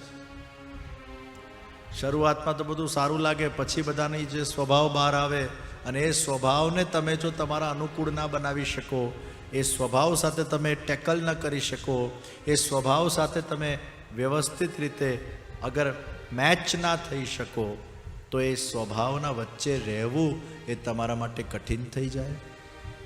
તો ત્રીજું છે સ્વભાવ, પછી સૌંદર્ય, પછી વિદ્યા. સૌંદર્ય બે પ્રકારનું, એક એના અંદર બાહ્ય સૌંદર્ય હોય અને એના અંદર ગુણનું સૌંદર્ય હોય. એકલું બાહ્ય સૌંદર્ય નહીં, પણ ગુણનું સૌંદર્યની વિશેષ મહિમા છે. અને પછી વિદ્યા, અवस्था અને પછી ધન, धाम. ये सभी में हे प्रभु आप भी अद्वितीय हो और मैं भी इसमें कम नहीं. આ બધામાં આપ તો અદ્વિતીય છો જ, પણ હું પણ કંઈ કમ નથી. તો હે પ્રભુ, હવે જો આપ મને લેવા નહીં આવો તો હું મારા શરીરને સૂકવી કાઢીશ. છેલ્લે પાછી આ મીઠી ધમકી આપી દીધી છે, નક્કી કરી નાખ્યું લગ્ન તમારા સાથે જ કરવા છે. બધું કમ્પેરિઝન પણ કરી નાખી, તમે પણ આવા છો, હું પણ આવી છું. પછી છેલ્લે પાછો જો તમે મને લેવા નહીં આવો તો હું પછી વ્રત કરીને મારા શરીરને સૂકવી કાઢીશ. લગ્ન કરીશ તો તમારા સાથે જ કરીશ. યોગ્ય કુલ ને બધું જોઈને ગોઠવતા હોય છે. અને ઘણીવાર છોકરીઓ કે છોકરાઓ માતા પિતાના વિરુદ્ધમાં જઈને લગ્ન કરતા હોય છે. અહીંયા ઊંધું છે. અહીંયા પરિવારે લગ્ન ક્યાંક બીજે નક્કી કરી નાખ્યા છે, જે ખોટી જગ્યા છે, શિશુપાલ. પણ દીકરીએ યોગ્ય નિર્ણય લઈને પોતાના માટે યોગ્ય વર પસંદ કર્યું છે. રૂકમણીજીમાં ઊંધું છે. દુનિયામાં દીકરીઓ ખોટી જગ્યા પસંદ કરી નાખીને માતા પિતા પછી એને સમજાવતા હતા કે બેટા આવું ના કરાય, અહીં ન પરણાય, અહીંયા તો સુખી નહીં રહે, આ બરાબર નથી, આનું તંત્ર બરાબર નથી. પણ અહીંયા પરિવારે લગ્ન બીજે નક્કી કરી નાખ્યા છે. હવે તમને પ્રશ્ન થશે કે તમે મને લેવા કેવી રીતે આવશો અને ક્યાં હું તમને મળીશ? તો અમારા ત્યાં એક પરંપરા છે, પરણતા પહેલાં કુલ દેવતા પાસે જઈને કુલદેવીને પૂજા કરવાની હોય છે. અને હું જ્યારે કુલદેવીની પૂજા કરવા જાઉં ત્યારે મને તમે ક્ષત્રિય રીતે, ક્ષત્રિયના અંદર હરણ વિવાહ થઈ શકે છે, અલાઉડ છે. ક્ષત્રિયોને અલાઉડ છે, એટલે રાજાઓને અલાઉડ છે. વળી પાછા હમણાં જે ક્ષત્રિય એને અલાઉડ નથી, રાજા હોવો જોઈએ. તો રાજામાં આવા વિવાહો એ જમાનામાં થતા. રાજા હોય તો કરી શકાય આવા વિવાહ, હરણ કરી. તો જગ્યા બતાડી દીધી, બધું માર્ગદર્શન આપી દીધું. દ્વારકાધીશજી મનોમન બધું વિચારતા ગયા. સુદેવ બ્રાह्मण ने के हम भी कब से यही सोच रहे थे कि रुक्मिणी के साथ हमारी शादी हो तो कितना अच्छा, ये तो सामने से पत्र आ गया, अब देरी कैसी. બ્રાહ્મણ ચલો, રથમાં બ્રાહ્મણને બેસાડ્યા અને ભગવાન તો ભાગ્યા. ટાઈમ બહુ કમ હે. દાઉજીને ખબર પડી કે શ્યામ સુંદર કસે ભાગ્યા છે, અને ત્યારે દાઉજી પણ પાછળ નારાયણી સેના લઈને દ્વારકાધીશના પાછળ એ પણ ભાગ્યા. ચિંતા થઈ મોટા ભાઈ તરીકે કે ત્યાં જાય છે, કુંડિનપુર જાય છે, અને ત્યાં બધા જરાસંધ આદિ લોકો હશે, અને પાછું કંઈક યુદ્ધ જો છેડાઈ જાય તો મારે પણ પ્રોટેક્શન આપવું જોઈએ, બેક પ્રોટેક્શન આપવું જોઈએ. નારાયણી સેના લઈને દાઉજી પાછળ નીકળ્યા છે. દ્વારિકાધીશના રથના ઘૂંઘરા એ ગાજ્યા છે કુંડિનપુરના અંદર. આ બાજુ શિશુપાલની બારાત આવી ગઈ. મુझ પર તાવ દેતો શિશુપાલ બારાતીઓ સાથે કુંડિનપુરના અંદર પ્રવેશ કરે છે. આ બાજુ શિશુપાલની બારાત આવી, આ બાજુ દ્વારકાધીશ પધાર્યા. રૂકમી આવીને ભીષ્મક રાજાને કહે છે, પિતાજી હું તો બધું લગ્ન બારોબાર નક્કી કરી આવ્યો, હજી સગાઈ વગાઈ કંઈ થઈ નથી, એટલે સગાઈનું જે કંઈ પણ સામાન છે ને એ બધું લઈ આવો, આપણે શિશુપાલને ચડાવવાનું છે. એટલે ભીષ્મક રાજા બધું સગાઈનું સામાન લઈને ચાલતા નીકળ્યા. ત્યાં સમાચાર મળ્યા કે દ્વારિકાધીશજી નગરના બહાર ઊભા છે. ભીષ્મક રાજા તો બાવરા થઈ ગયા. અરે દ્વારકાધીશજી કુંડિનપુરમાં પધાર્યા છે. બધો સગાઈનો સામાન લઈને દોડતા દ્વારકાધીશ પાસે ગયા. એમના સ્વરૂપ સૌંદર્યમાં એટલા મગ્ન થઈ ગયા, એક વસ્તુ બધી દ્વારકાધીશજીને ચડાવતા ગયા. પછી મગજમાં ભાન ચડ્યું, ये मैंने क्या कर दिया, ये तो शिशुपाल को चढ़ाने का था, यहाँ चढ़ गया. द्वारकाधीश जी मन में मुस्कुराता कि तुमने सही जगह चढ़ाया है. आप पधारो मेरे साथ अंदर. द्वारकाधीश जी ने अंदर लईने पधारवा लाग्या. थोड़ीक वार में द्वारकाधीश रोकाई गया कि बस इतना काफी है, आप मिल लिए, मैं मिल लिया, मैं तो यहाँ से गुजर रहा था, सोचा आपको मिलता जाऊं. आ बाजू शिशुपालनी बारातना अंदर बधे प्रचार थवा लाग्यो. वो द्वारकाधीश कुंडिनपुर में पधार गए हैं. जरासंध शिशुपाल ने घबरावा लाग्यो. अरे शिशुड़ा, तने खबर नहीं, आ द्वारकाधीश है ने बहु कारीगर है. अरे वो तो एक ग्वाला है. अरे नहीं, मैं भी उसको ग्वाला ही समझता था. मुझे भी लगता था कि ये क्या कर लेगा ग्वाल बाला, लेकिन 17 बार मैं उससे हार गया हूँ. वो ग्वाला नहीं है, बहुत नटखट है, बड़ा जादूगर है. कुछ यहाँ करतब न कर जाए, कुछ जादूगरी न कर जाए શિશુપાલ કહેવા લાગ્યો, જરાસંધ તું મારો મિત્ર છે કે શત્રુ છે? લગ્નના ટાણે હું પરણવા બેઠો છું અને તું મને સ્ટ્રેસ આપી રહ્યો છે, તું મને ગભરાવી રહ્યો છે. આ રીતે બધી વાતો કરાતી હોય, નેગેટિવ વાતો કરાતી હોય કે લગ્નના ટાણે પોઝિટિવ વાતો કરાતી હોય, હું તો તને સમજાવું છું, એલર્ટ રહેજે. છતાંય શિશુપાલ કે ઠીક છે, તારી વાત માનીને હું સેના મોકલું છું. वहाँ रुक्मिणी जी कुल देवी के पूजन के लिए पधार रहे हैं और यहाँ शिशुपाल ने सेना भेजी है. आखा सेनाओना वच्चेथी रुक्मिणीजी पधारी રહ્યા છે. रुक्मिणीजीના મનમાં ટેન્શન વધવા લાગ્યું કે મને તો એમ હતું કે હું એકલી પૂજા કરવા જઈશ, આ તો આખું સૈન્ય અહીંયા ઊભું થઈ ગયું છે, મેં कैसे દ્વારકાધીશજી को पहचानूंगी. અને એમ કરતાં કરતાં કરતાં કરતાં ધીરે ધીરે એક એક પગલું આગળ વધારતા ગયા. ત્યાં કુલદેવીની પૂજા કરીને પાછા વળ્યા અને એ જ વખતે પેલા સુદેવ બ્રાહ્મણ આમ એકદમ હરકતા હરકતા, મલકતા મલકતા, મુસ્કુરાતા મુસ્કુરાતા, પ્રસન્ન ચિત્તથી આગળ વધી રહ્યા છે. અને આવીને રૂકમણીજીને કહે છે, કામ હો ગયા હૈ, ડોન્ટ વરી, બી હેપી.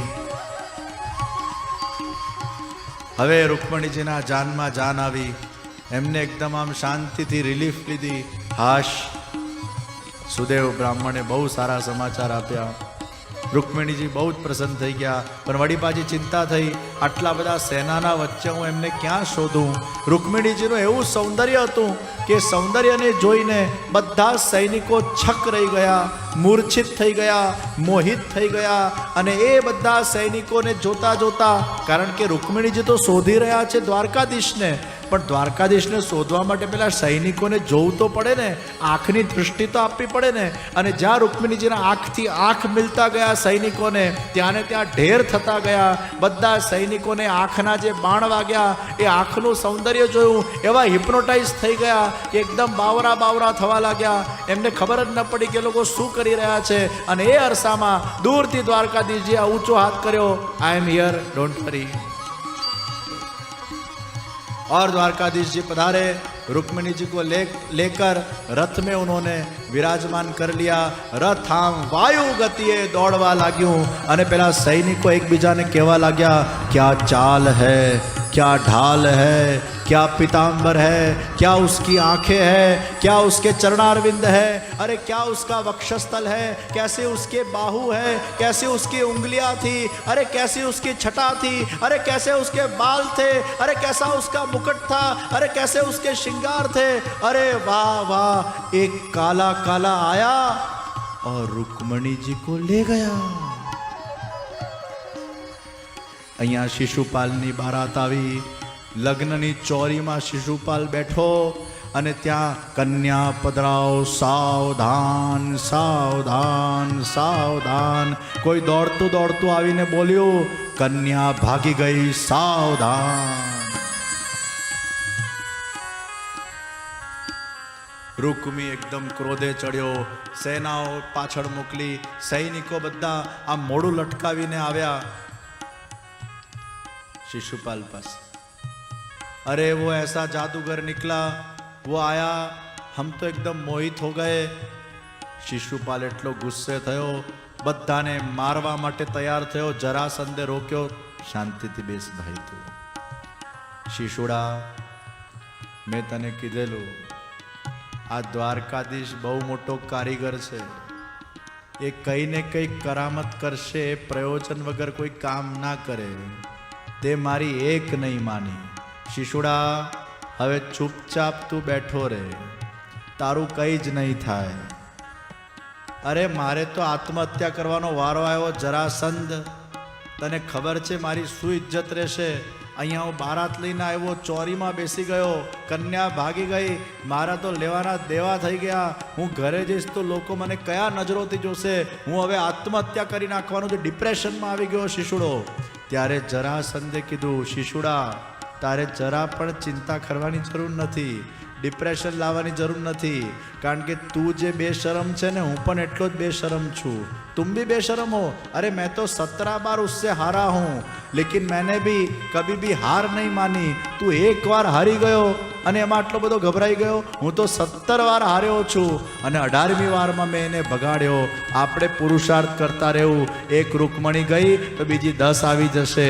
તારે ચિંતા કરવાની જરૂર નથી, ડિપ્રેશન લાવવાની જરૂર નથી. શિશુડા, જાગ પાછો અને કોઈને કોઈ તને સારી મળી જશે. ચિંતા છોડી દે. અહીંયા એ બિચારો માંડ શાંત થયો. રૂકમી સેના લઈને ગયો. રૂકમીને કૃષ્ણ ભગવાન સાથેનું યુદ્ધ થયું છે અને તલવાર કાઢી ભગવાન કૃષ્ણએ રૂકમીને મારવા ગયા. અને એ જ વખતે રૂકમિણીજીએ પ્રાર્થના કરી, પ્રભુ ઇસકો મારના મત, લગનના ટાણે ભાઈની હત્યાનું કલંક મારા માથે મારે નથી ચડાવવું. અને એ જ વખતે દ્વારકાધીશજી શાંત પડી ગયા.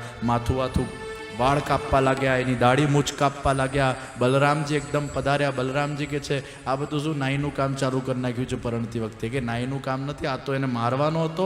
હવે ના પાડી વહુજીએ તો શું કરવાનું? એટલે પછી इसको मुंड डालते पूरा, हेर वेर कट, મૂછડી અડધી કાપી કાઢી, એને એવો બેઇજ્જત કરી નાખ્યો.